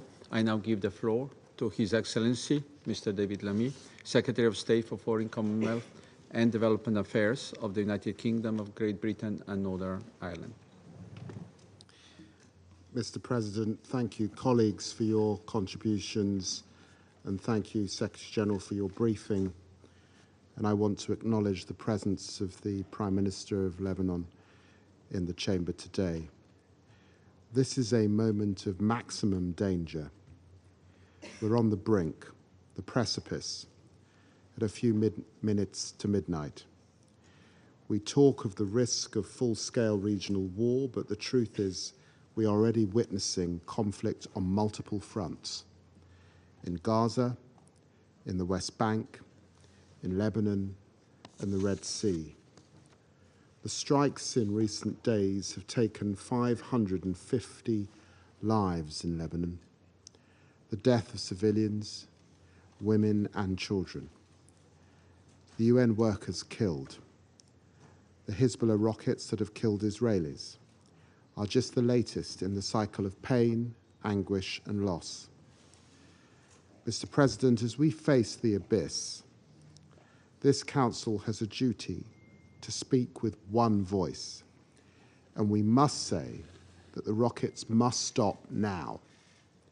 The airstrikes must stop now. Talks must start now, with an immediate ceasefire on both sides now. It is time to pull back from the brink.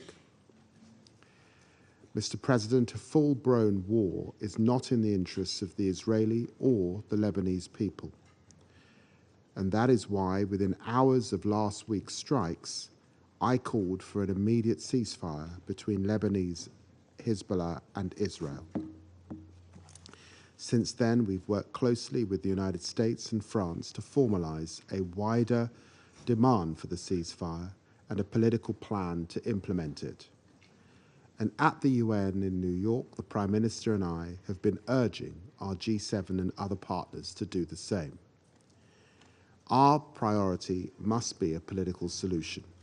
In line with Resolution 1701, it is our duty to do all we can to exert maximum diplomatic pressure so Israeli and Lebanese civilians can return to their homes, so lives can be saved, so security can return to northern Israel and southern Lebanon, so that daily life can begin to return. Now, let me be clear. The United Kingdom condemns Hezbollah's attacks on Israel over the last 11 months, which have driven more than 60,000 people from their homes. There was no justification for these attacks. They have brought misery to ordinary people in Lebanon and Israel, and they have done nothing to end the conflict in Gaza or secure Palestinian statehood. And Iran, nothing justifies supplying weapons to terror groups in defiance of this council. We call on Tehran to use its influence and urge Hezbollah to agree to a ceasefire. Mr. President, for the people of Israel and for the people of Lebanon, a brilliant, multicultural and tolerant nation taken captive by an armed militia that puts itself before the Lebanese people, we must come together to bring this conflict to an end. In 2006, this council acted in the interests of peace and security. All parties need to embody that same spirit today. By coming together, act now to bring this conflict to an end, to stop the cycle of destruction, to stop the loss of yet more innocent lives, and to stop this conflict from exploding into full-blown war, and open a path to peace. That is what we need. Thank you very much. I thank His Excellency, Mr. Lamy, for his statement. I now give the floor to His Excellency, Mr. Mohammad Najib Azmi Mikati, President of the Council of Ministers of Lebanon.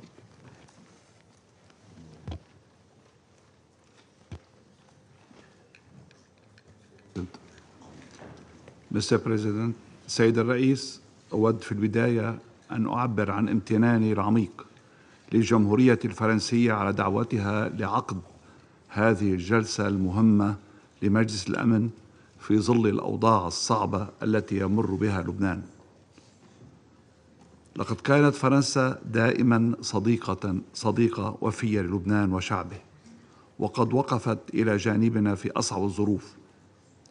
وخير دليل على ذلك الجهد المخلص الذي تقوم به فرنسا اليوم بالتعاون مع الولايات المتحدة الأمريكية من أجل إصدار بيان مشترك مدعوم دوليا من أجل وضع نهاية لهذه الحرب القذرة. كما أشكر ستوفانيا رئيسة مجلس الأمن لهذا الشهر على تلبيتها لهذه الدعوة، وأشكر سعادة الأمير العام على الإحاطة التي قدمها في بداية هذه الجلسة. والشكر للجزائر الشقيقة ممثلة المجموعة العربية في مجلس الأمن على دعمها المستمر لنا، وأشكر جميع أعضاء هذا المجلس الكريم على دعمهم المستمر لسيادة لبنان ووحدته واستقراره. كما أنتهز المناسبة لأشكر جميع أعضاء هذا المجلس أيضا على دعمهم لقرار تمديد ولاية ليوني بناء لطلب لبنان. سيد الرئيس، نحن اليوم في لبنان نواجه انتهاكا واضحا لسيادة الدولة اللبنانية وحقوق الإنسان عبر الممارسات الوحشية للعدو الإسرائيلي بحق دولتنا وشعبنا اللبناني، من خلال استباحة سيادته عبر إطلاق طائراته ومسيراته في سمائه، وقتل المدنيين فيه شبابا ونساء وأطفالا، وتدمير المنازل، وأرغام العائلات على النزوح في ظل ظروف إنسانية قاسية. هذا عدا عن بث الترهيب والرعب في نفوس المواطنين اللبنانيين، وذلك على مرأى من العالم كله دون أن يرفوا لهم جفن. وللأسف عدد الشهداء المدنيين الأبرياء والجرحى في ارتفاع مستمر، فالمئات من المدنيين قد فقدوا حياتهم في غضون أيام قليلة، والمستشفيات أصبحت غير قادرة على استقبال المزيد من الجرحى. لبنان اليوم هو ضحية عدوان إلكتروني سيبراني جوي بحري، وقد يتحول إلى عدوان بري بل إلى مسرح لحرب إقليمية واسعة. وآمل أن أعود إلى بلادي متسلحا بموقفكم الصريح الداعي لوقف هذا العدوان واحترام سيادة بلدي وسلامته. ما نشهده اليوم هو تصعيد غير مسبوق مع اللجوء إلى وسائل وآليات جديدة لا سيما إلكترونية لإلحاق الأذى بأبناء شعبي. إن المعتدي يزعم أنه لا يستهدف إلا المسلحين والسلاح، ولكني أؤكد لكم أن مستشفيات لبنان تعج بالجرحى المدنيين وبينهم العشرات من النساء والأطفال. أمام ذلك يبقى السؤال: من يضمن عدم حصول هكذا اعتداءات على دول أخرى إذا لم تتخذ إجراءات رادعة وعقابية حاسمة بحق المعتدي؟ من يكفل لنا كدولة لبنانية أو أي دولة أخرى سلامة غذائها ومائها وأي مواد تدخل أراضيها من أي ضرر؟ سيد الرئيس، إن هذه الأحداث لا يمكن فصلها عن تاريخ طويل من النزاعات والانتهاكات التي عانى منها لبنان منذ عقود، وقد شكلت الاعتداءات الإسرائيلية المستمرة على الأراضي اللبنانية انتهاكا صارخا لسيادة الوطنية وحقوقنا كدولة في عضو في الأمم المتحدة. إن هذا الوضع ليس جديدا، فلبنان قد مر بفترات طويلة من التوترات والاعتداءات التي كانت تهدد استقراره وسلامة مواطنيه. لكن لبنان يبقى عاصيا على كل التحديات، واللبنانيون واجهوا ويواجهون بشجاعة كل الاعتداءات على كل حبة من تراب الوطن. سيد الرئيس، إنني أتحدث باسم لبنان، ووجودي هنا ليس لتقديم شكوى فقط، ولا لتقديم عرض مفصل عن عدد الشهداء والجرحى والدمار الذي هجر البشر ودمر الحجر، فذلك مثبت للرأي العام العالمي بالصوت والصورة. وإنما وجودي هنا للخروج من هذه الجلسة بحل جدي يقوم على تضافر جهود جميع أعضاء المجلس الأمن للضغط على إسرائيل لوقف فوري لإطلاق النار على كل جبهات وعودة الأمن والاستقرار لمنطقتنا. الشعب اللبناني يرفض الحرب ويؤمن بالاستقرار ويعمل من أجل المستقبل، ولبنان دولة مؤسسة للأمم المتحدة، وهو من المساهمين في وضع ميثاقها، كما شارك لبنان في صياغة الإعلان العالمي لحقوق الإنسان عبر الدكتور شارل مالك. إن هذا الإسهام يعكس التزام لبنان العميق بالقيم الإنسانية والعدالة الدولية.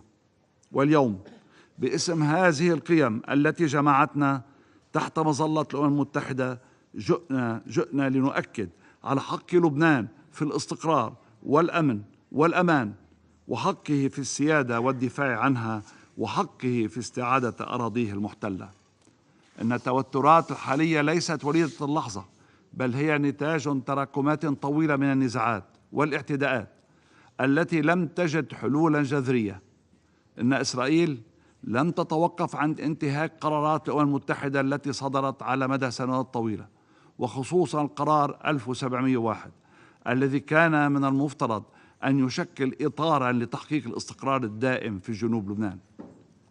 ولكن للأسف ما زلنا نرى الانتهاكات الإسرائيلية لسيادتنا على مدار الساعة برا وبحرا وجوا. إن هذه الانتهاكات المتكررة تقوض كل جهود الاستقرار وتعرض المنطقة كلها لخطر الانفجار في أي لحظة. من هنا أؤكد لكم التزام الحكومة اللبنانية بالقرار 1701 كاملا الصادر عام 2006 الصادر عام 2006 عن مجلسكم الكريم، الذي بدوري أطالبه اليوم بالعمل الجاد والفوري لضمان انسحاب إسرائيل من جميع الأراضي اللبنانية المحتلة ووقف الانتهاكات التي تتكرر كل يوم. كما نؤكد على ضرورة وقف العدوان الإسرائيلي على غزة بشكل فوري لأن تداعيات ما يجري هناك تنعكس بشكل مباشر على الوضع في لبنان والمنطقة، وهي لن تقف عند حدوده، وإنما قد تشمل كل الشرق الأوسط إن لم يتم معالجتها بالسرعة الممكنة.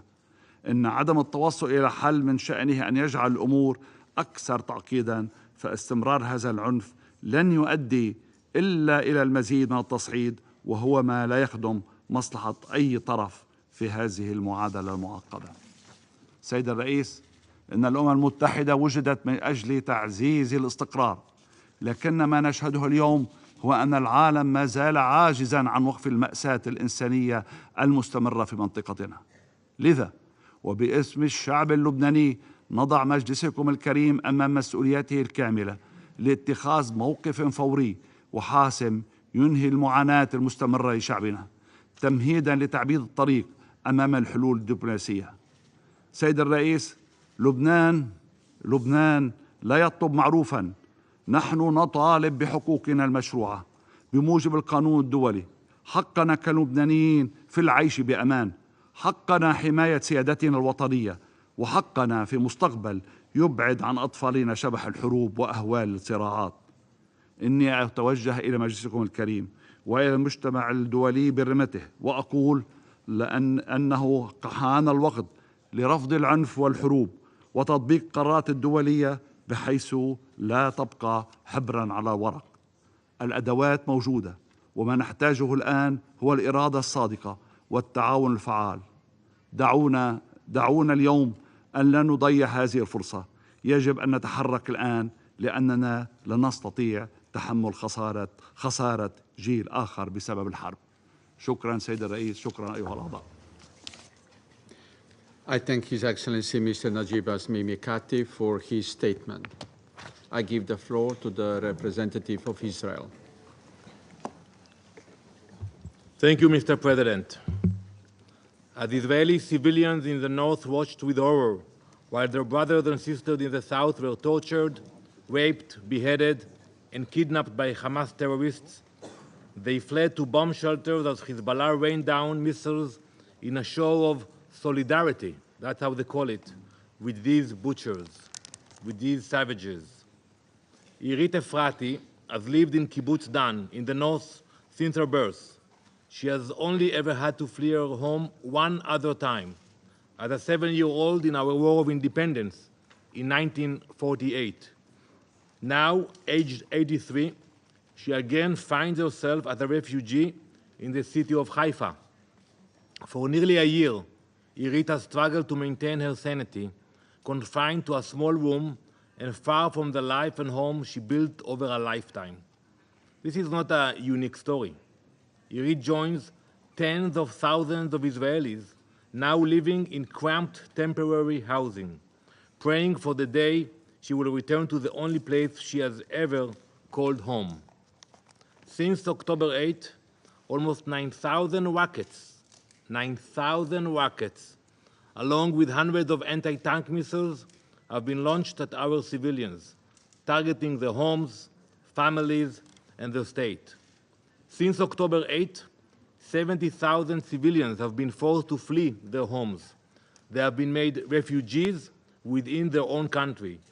They do not know when they will be able to return home, restart their lives, or when their children can go back to their schools. Since October 8, terrorists and their relentless attacks have injured more than 370 Israelis and murdered 49, including 12 Israeli Druze children who were playing soccer. And now, I sit here again to defend Israel's actions, as if any other country in our situation would behave differently, would chart any different course, and would not act in the defense of their people. No nation, be honest, no nation would sit idly by as its citizens are attacked. Over the past week, Israel has been conducting precise strikes in Lebanon against Hezbollah's command centers, launching sites, missile and weapon stores, and their leadership. On September 20th, we targeted Hezbollah terrorist leaders during a meeting where they were planning a second October 7th.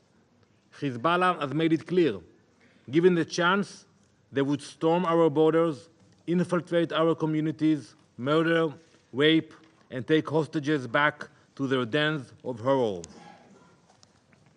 Yet, the Security Council, the Secretary General, some UN officials, and even UNIFIL commanders can barely bring themselves to mention Hezbollah. Listen to all the statements, like you cannot mention this word. Hezbollah, the internationally designated terrorist organization that began this conflict and acts in constant violation of UN Security Council resolutions. For years, we have been clear. We fully support Resolution 1701, like the Prime Minister just mentioned.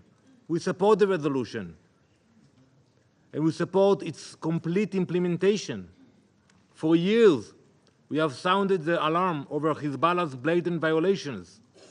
For years, we have provided undeniable evidence of their military buildup, yet our warnings have been ignored. The time for half measures is over. Resolution 1701 must be enforced in full, without delay. And I remind you, it says that the Lebanese army will be on the border with Israel, not Hezbollah. Perhaps some of you have forgotten how this started and why we must defend ourselves, but we have not. And I make this declaration here today to remove any doubt. Never again will the Jewish people hide from the monsters whose purpose in life is to murder Jews. Never again will we provide the benefit of the doubt to those who declare their intention to murder Jews. When they tell us and show us who they are, we will believe them. We will take all necessary steps within our rights and in accordance with international law to neutralize that threat. Israel does not seek a full-scale war. We have made our desire for peace clear to all those who are not blinded by hatred and political agendas. However, Israel is under attack. In the last 24 hours, northern and central Israel have faced a new wave of relentless attacks, with over 150 rockets launched deep into Israeli territory, into areas that are home to 1.5 million Israelis. These strikes have injured civilians and destroyed homes in communities like Tzfat and Rosh Pina. This morning, Hezbollah escalated their aggression, launching a surface-to-surface missile towards Tel Aviv. At the same time, Iran's other proxy, the Islamic resistance in Iraq, one of many in the Middle East, has claimed responsibility for UAV and cruise missile attack on our northern and eastern regions. Yet, many continue to remain silent on Hezbollah's crimes, further emboldening Iran's terror proxies to continue their attacks. They are not discriminating based on race or creed. Nazareth, an important northern Israeli city with a population of 70% Muslim and 30% Christian, the hometown of Jesus himself, was showered with rockets just a few nights ago. Not only does Hezbollah target civilians, but they also continue to hide behind them. Israel has uncovered clear evidence that Hezbollah is using civilian homes as storage and launch sites for their missiles. They are homes where families live. They use the basement, they use the rooftop to put the rockets, and they force people to stay in the houses. These are homes where children sleep. They exploit the very people they claim to represent, putting both Israeli and Lebanese civilians in the line of fire. Worse still, they fire from positions near UNIFIL posts, recklessly endangering peacekeepers from across the world. This is not just a war against Israel. It is a war against humanity, waged by Iran's proxies. They hold the people of Lebanon hostage. We know that. Using their homes as shields for their rockets, pushing the entire region to the brink of destruction. We cannot accept these conditions. We will not let Iran's terrorist proxies dictate how Israelis can live their lives. We will not let our north become a war zone. Mr. President, every representative here knows which entity is behind it, orchestrating this situation. It is the regime that has placed a countdown clock in the center of their capital, counting the days until our destruction. I haven't been to Tehran, but if you go there, you will see that clock ticking. The Islamic regime of Iran is the driving force behind the rockets that have been launched at our communities for almost a year, the driving force behind Hezbollah's aggression, and the driving force behind the instability sweeping our region. At the head of the terrorist snake, Iran has spread its venom against innocent Israeli civilians, from the Houthis in Yemen attempting to strangle global trade, to Hezbollah's rocket barrage, from Hamas's practice of rape and kidnapping, to the Shia militias in Syria and Iraq targeting Western personnel. We all know the Ayatollah stands behind it all. Every missile fired by Hezbollah, every drone launched by Iranian proxies, every act of terror on foreign soil traces back to one source, the Islamic regime of Iran. It is the spider at the center of this web of violence, and we have to fight this web of violence. There can be no peace in the region until we dismantle this threat. Esteemed colleagues, there is a clear path of action for this Council if it truly wishes to avoid escalation. Demand the immediate implementation of Resolution 1701. Designate Hezbollah and the Islamic Revolutionary Guard Corps as a terrorist organization. And finally, stop casting blame on the side defending its citizens. Instead, find the courage to once and for all name and condemn the true aggressor responsible for igniting this cycle of violence. I thank you, Mr. President. I thank the representative of Israel for their statement. I now give the floor to His Excellency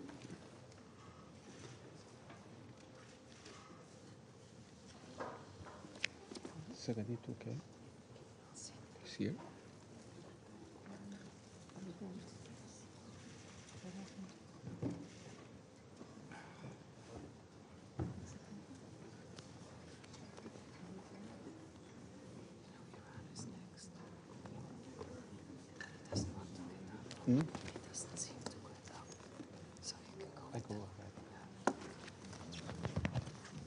Apologies. I now give the floor to His Excellency Mr. Ahmed Al-Bougait, Secretary General of the League of Arab States. Thank you, Mr. President. السيد الرئيس، صار واضحا لدينا جميعا اليوم أن ما نخشى منه قد وقع. لقد انتقلت شرارة النار التي أشعلها الاحتلال في غزة إلى لبنان، الذي تعرض سكانه خلال يومين لضربات عشوائية غاشمة لم يروا مثيلا لها منذ عقدين.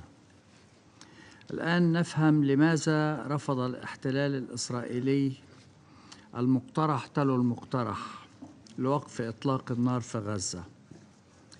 إسرائيل ببساطة لم تكن ترغب في وقف الحرب، وإنما في توسيعها، معرضة شعوب المنطقة كلها لوضع بالغ الخطورة ومقامرة بحياة الناس ومستقبل السلام الذي ترسخ مع بعض الدول العربية لعقود. وضاربة عرض الحائط بكل محاولات وقف هذا الانزلاق المتهور نحو الهاوية.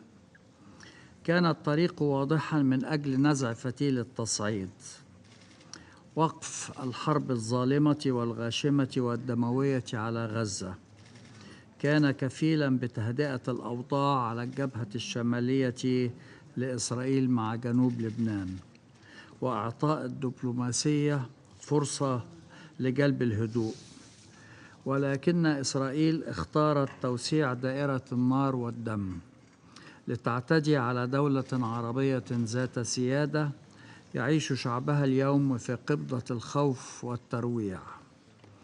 وأقول بصراحة أن العجز أمام مواجهة الوحشية في غزة، بما فيها عجز هذا المجلس الموقر الذي يجسد الإرادة الدولية، هو ما شجع قادة إسرائيل على التصعيد. لقد وجدوا الطريق ممهدا ومفروشا بغياب المحاسبة وغياب العقاب، بل وغياب أي ضغط حقيقي لتغيير المسار. نحن نعرف كيف تشتعل الحروب، لأننا عشنا هذه التجارب الأليمة في الشرق الأوسط لعقود. ما تفعله إسرائيل اليوم هو استدعاء متعمد وأحمق لعاصفة لن يكون أحد بمنأى عن أذاها ومخاطرها. لن يكون أحد بمنأى عن أذاها ومخاطرها. ما تفعله إسرائيل شهدنا مثله كثيرا في التاريخ الحديث للشرق الأوسط، وتعلمنا الدروس واستخلصنا العبر. ولكن البعض تصور له غطرسة القوة أنه قادر على تحقيق أهدافه بقتل أكبر عدد ممكن من البشر. البعض يتصور أن السلام لا يتحقق إلا مخضبا بالدماء، وأن الدول تعيش بالسيف وحده. إذا ترك هذا الجنون ليسود، سنجد أنفسنا أمام سلسلة لا تنتهي من الدم والخراب. إن أمامنا اليوم فرصة حقيقية للتراجع عن الهاوية. الرئيس بايدن قال بالأمس في الجمعية العامة أن ثمة فرصة للحل الدبلوماسي، وأقول أن هذا المجلس لابد أن يطلع بمسؤولياته لجعل هذا الحل واقعا وفي أسرع وقت ممكن. هذه الحرب يجب أن تتوقف اليوم، الآن، في غزة وفي الضفة وفي لبنان. علينا أن نتحرك قبل فوات الأوان. علينا أن نتحرك قبل فوات الأوان. شكرا جزيلا سيادة الرئيس. I thank His Excellency Mr. Abulgate for his statement. I now give the floor to His Excellency Mr. Sayed Abbas Araghchi, Minister of Foreign Affairs of Islamic Republic of Iran. Bismillah ar-Rahman ar-Rahim. Thank you, Mr. President, for convening this urgent meeting to address the ongoing Israeli aggression against Lebanon. We welcome the presence of His Excellency Prime Minister Najib Azmi Miqati and express the full solidarity and support of the Iranian people for Lebanon in its heroic defense against the aggression and atrocity of the terrorist entity of Israel. Mr. President, distinguished delegates, the situation in the region is extremely explosive, and if left unchecked, an all-out unprecedented catastrophe would be inevitable. In continuation of its brutality in occupied Palestine, the apartheid occupying regime of Israel is now waging an unjust war of aggression against Lebanon and targeting innocent people across the border and deep inside the territory. This aggression, which has claimed the precious lives and limbs of thousands of innocent people, including women and children, is not just a tragic consequence of an imposed war, it is rather a calculated tactic by Israel to terrorize an entire population and force them out of their homeland. Furthermore, the deliberate and indiscriminate targeting of civilians in Lebanon by detonating pagers, walkie-talkies, and other electronic devices used by rank-and-file citizens across the country must sound the alarm for the entire international community, since this is the most outrageous manifestation of the weaponization of ordinary communication devices. This new version of terrorism must be profoundly condemned by all. Otherwise, it would be established a very dangerous precedent that could be easily replicated by other terrorist groups and entities beside Israel. It is a shame that the Security Council was not allowed by the United States to issue a simple press statement in condemnation of this mass terror. And it has prevented the same council from doing any meaningful act to stop the genocide in Gaza. Mr. President, the Zionist regime's aggression against Lebanon could not be isolated from the overall situation in the region. For this terrorist regime, international humanitarian law and the principle of human dignity mean nothing.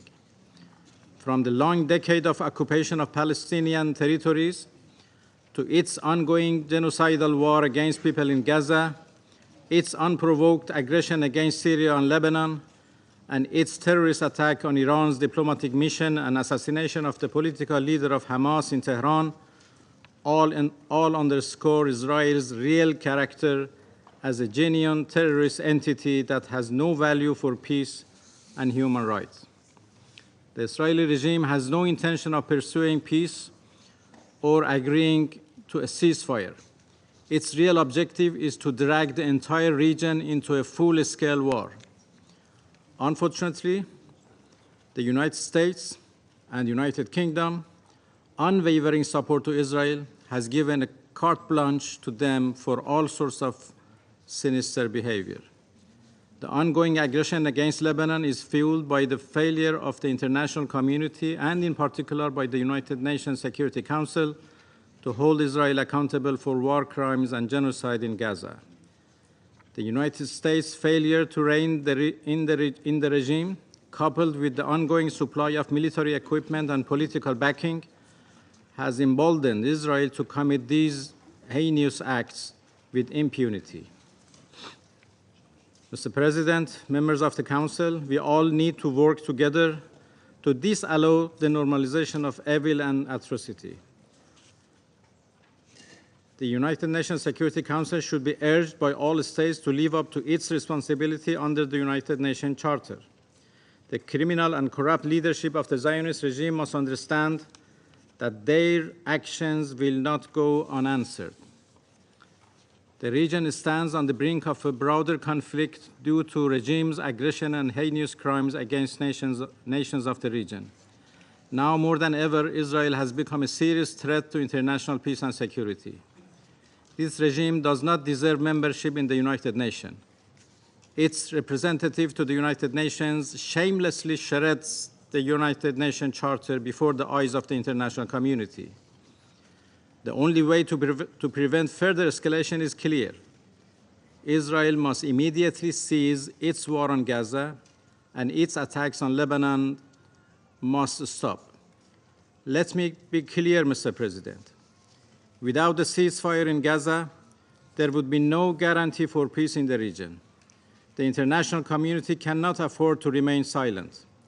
We call on the Council to respond with urgency and determination.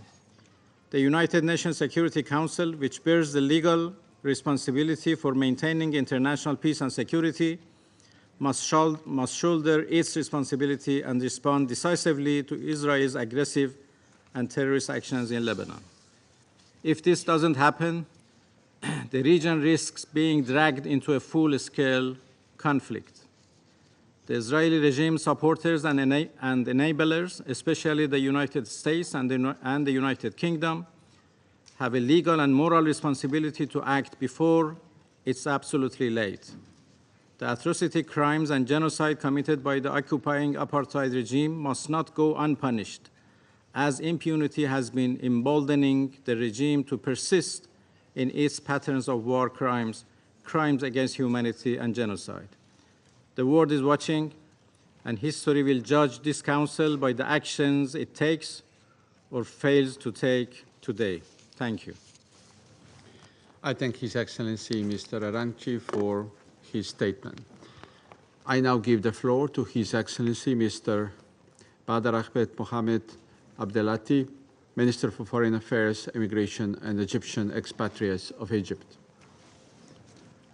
شكرا سيادة الرئيس. السيدات والسادة، إن ما نشهده الآن في لبنان هو عدوان مكتمل الأركان وانتهاك صارخ لسيادة دولة هي عضو مؤسس لمنظمة الأمم المتحدة، عدوان أزهق أرواح المئات وتسبب في آلاف الجرحى وفرض نزوحا قسريا لعشرات الآلاف من المواطنين اللبنانيين في إهدار كامل لميثاق الأمم المتحدة وبالمخالفة لأحكام القانون الدولي والقانون الإنساني الدولي. على أن المأساة التي يعيشها لبنان الآن والتي نجتمع اليوم لوقفها ليست منزوعة السياق، فهي نتيجة لا مفر منها للعجز المخزي لمجلس الأمن عن الاطلاع بمسؤوليته لوقف الحرب الدائرة رحاها منذ عام كامل في قطاع غزة. لقد حذرنا في مصر مرارا وتكرارا من أن استمرار الحرب في قطاع غزة ينذر باتساعها إلى ساحات إقليمية أخرى وبتهديد السلم والأمن الدوليين في كامل منطقة الشرق الأوسط. ولنقلها بمنتهى الصراحة، فما شهدناه على مدار عام كامل في غزة وما نشاهده الآن في لبنان مرشح للتمدد لساحات أخرى في المنطقة ما لم يقم المجتمع الدولي بمسؤوليته لوضع حد لآلة القتل والتدمير، ولن تجدي معه الحلول الجزئية وسياسة المسكنات المؤقتة. سيادة الرئيس، لم يعد مقبولا الاستمرار في عدم التطبيق الكامل لقرار مجلس الأمن رقم 1701 بشكل شامل وغير انتقائي وبدون تمييز بين الأطراف المخاطبة بالقرار، وأن يتم الوقف الفوري وغير المشروط للانتهاكات المستمرة لسيادة الأراضي والأجواء اللبنانية. غير أن عودة الاستقرار الكامل لمنطقة الشرق الأوسط مرهون أساساً وقبل كل شيء بالتطبيق الكامل والفوري لقرار مجلس الأمن رقم 2735 ووقف الحرب العدوانية على قطاع غزة، فهي الصراع الأساسي الذي انبثقت عنه كل التوترات التي نشهدها حاليا في المنطقة برمتها. وبدون وقف حمام الدم المستمر منذ عام في غزة سنبقى في دائرة المسكنات والهدن المؤقتة التي لا تلبث أن تنهار. الشرق الأوسط الآن أمام منعطف خطير وتهديد حقيقي، فإما وقف شامل لكل أشكال العدوان والقتال في كل الساحات، أو المزيد من الانهيارات وتوسع مضطرد لدائرة الصراع في منطقة لم تعد تحتمل المزيد من الدمار. هذه هي مسؤوليتنا التي أرجو أن يكون اجتماع مجلس اليوم على قدرها، وأن نضع حداً للكارثة غير المبررة وغير المقبولة التي يعيشها لبنان. شكراً سيادة الرئيس. I thank His Excellency Mr. Abdelati for his statement. I now give the floor to His Excellency Mr. Bassam Sabag, Minister of Foreign Affairs and Expatriates of the Syrian Arab Republic. شكرا سيد الرئيس. سيدات والسادة، لقد عقد مجلس الأمن قبل أيام معدودة جلسة طارئة للتعامل مع الهجوم الإرهابي السبراني الإسرائيلي على اللبنانيين، والذي أدى لاستشهاد عشرات المدنيين وإصابة الآلاف غيرهم بجروح خطيرة، وذلك عبر قيام كيان الاحتلال بتحويل أجهزة مدنية إلى أدوات للقتل الجماعي. إن عدم اتخاذ هذا المجلس لأي إجراء لردع إسرائيل قد شجعها على تصعيد عدوانها على لبنان الشقيق، حيث تواصل إسرائيل منذ عدة أيام قصفها الهمجي العنيف الذي لم يستثني البشر والحجر، كما لم يوفر منزلا أو مشفى أو مدرسة إلا واستهدفها، مما أسفر عن استشهاد المئات من المدنيين. أكثر من 500 شخص استشهدوا في يوم واحد، بمن فيهم النساء والأطفال والمراسلين الإعلاميين وعمال الإغاثة، والتسبب بحركة نزوح كبيرة. إن العدوان الإسرائيلي على لبنان الشقيق يؤكد استهتار الكيان الإسرائيلي بميثاق الأمم المتحدة وبالقانون الدولي، وإصراره على توسيع رقعة حرب الإبادة الجماعية التي يشنها على الشعب الفلسطيني لتشمل الأراضي اللبنانية، وكأن دماء ما يزيد عن 42,000 من الأبرياء الفلسطينيين وأكثر من 100,000 جريح ليست كافية لإشباع تعطش مجرمي الحرب في إسرائيل للدم والقتل والدمار ونشر الفوضى. إن الجمهورية العربية السورية تدين بأشد العبارات العدوان الإسرائيلي الهمجي المشين على لبنان الشقيق، وتجدد الإعراب عن تضامنها الكامل مع الشعب اللبناني واستعدادها التام لتقديم الدعم والمساعدة للأشقاء اللبنانيين في كافة القطاعات التي يحتاجونها.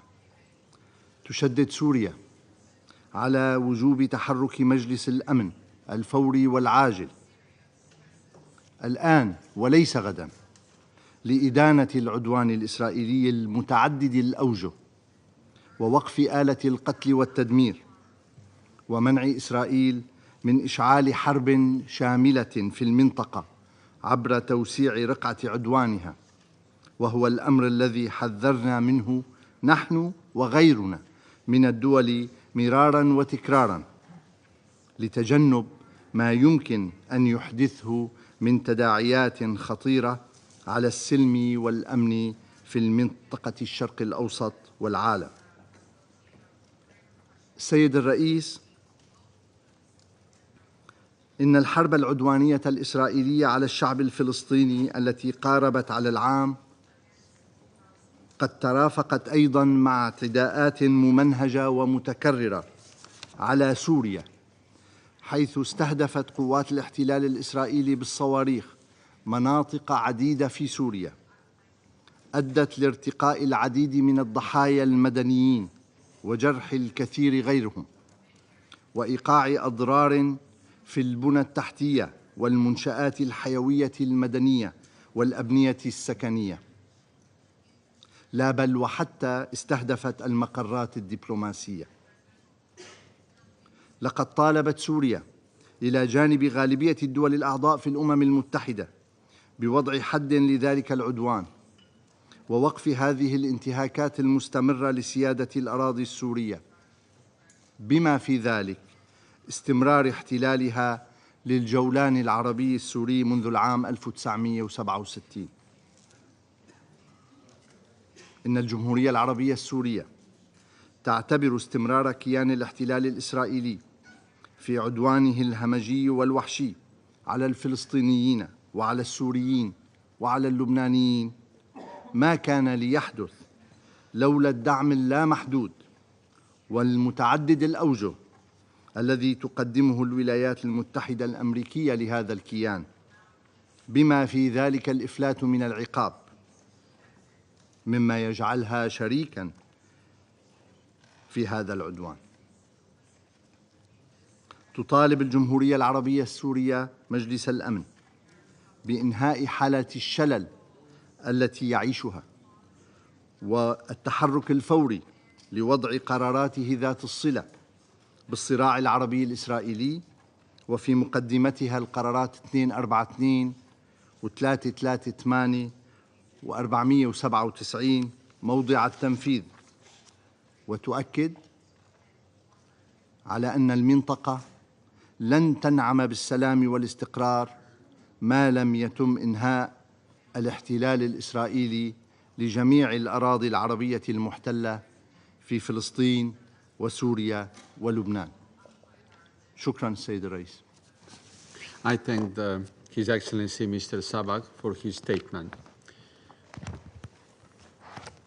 I now give the floor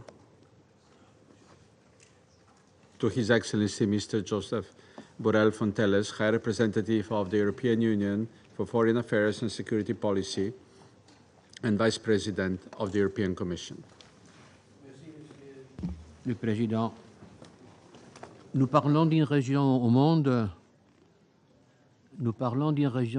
où les pires généralement certain, where the worst is generally right. So I would first and foremost to express my deepest sympathy for the Lebanese people who have clearly for a long time been hostage from a conflict that they don't deserve and which is far beyond them. We all know the tragic situation on recent months. You have been explaining it, I will not repeat it. 60,000 Israeli inhabitants forced to leave their homes since October. Now 200,000 Lebanese on the roads, forced to flee the fighting, while their houses are being systematically destroyed. They will not have anywhere to come back. I'm not going to play the game of blaming one more than the other, but what I know is three things. First, escalation won't solve anything because war doesn't solve anything. Second, what's happening in southern Lebanon cannot be separated from what is happening in Gaza. One thing influences the other. But at the same time, we have to do everything to avoid that southern Lebanon become a new Gaza. And it's becoming a new Gaza. As Secretary General said at UNGA, and as many of you have said, when the communication devices were exploding, targeted on its purpose, but indiscriminated on their consequences, they have put the Lebanese people in the night under terror. The third is that there is a legal basis for settling the Israeli-Lebanese conflict, and this basis, you know, is this famous resolution 1701. The little problem is that it has been approved more than 20 years ago without being implemented. So what we can do in the face of the escalation, in the face of this procession of death stretches under the door, and while the cannon sound is behind us. I heard Le Canon when I was visiting the UNICEF headquarters some days ago. And I am asking this question to the Security Council. And allow me, and excuse me, but sometimes I wonder if it is not better the Council to talk about insecurity, who register cries, recriminations, and grievances without solving them, and when they agree on something, not being able to implement it. What a tragedy. So now it's up to all of us to do something for a ceasefire along the blue line, so the instinct for life can take precedence over the instinct for death, so that the terrible fatalism that is ours today in the face of so much horror can be overcome.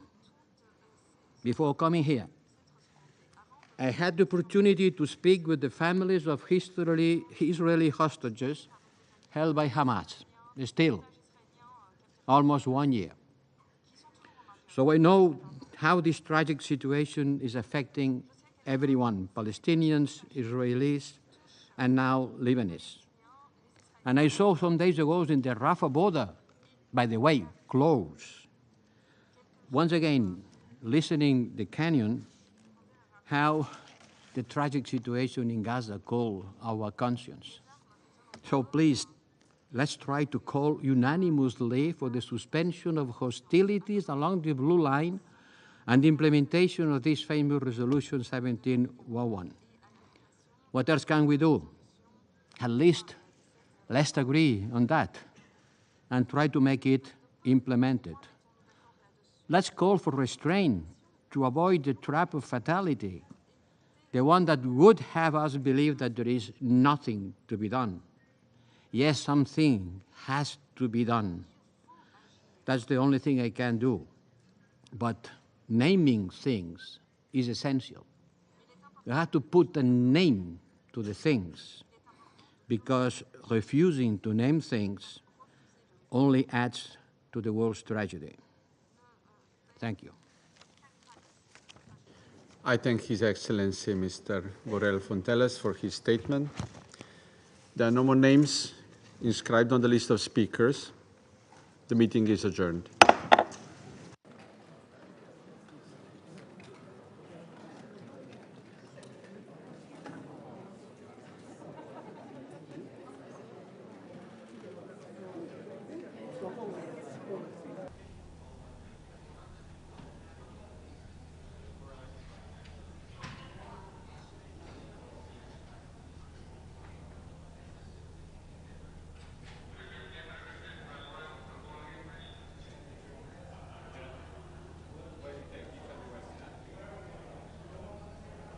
Hey, State, go, Hesed.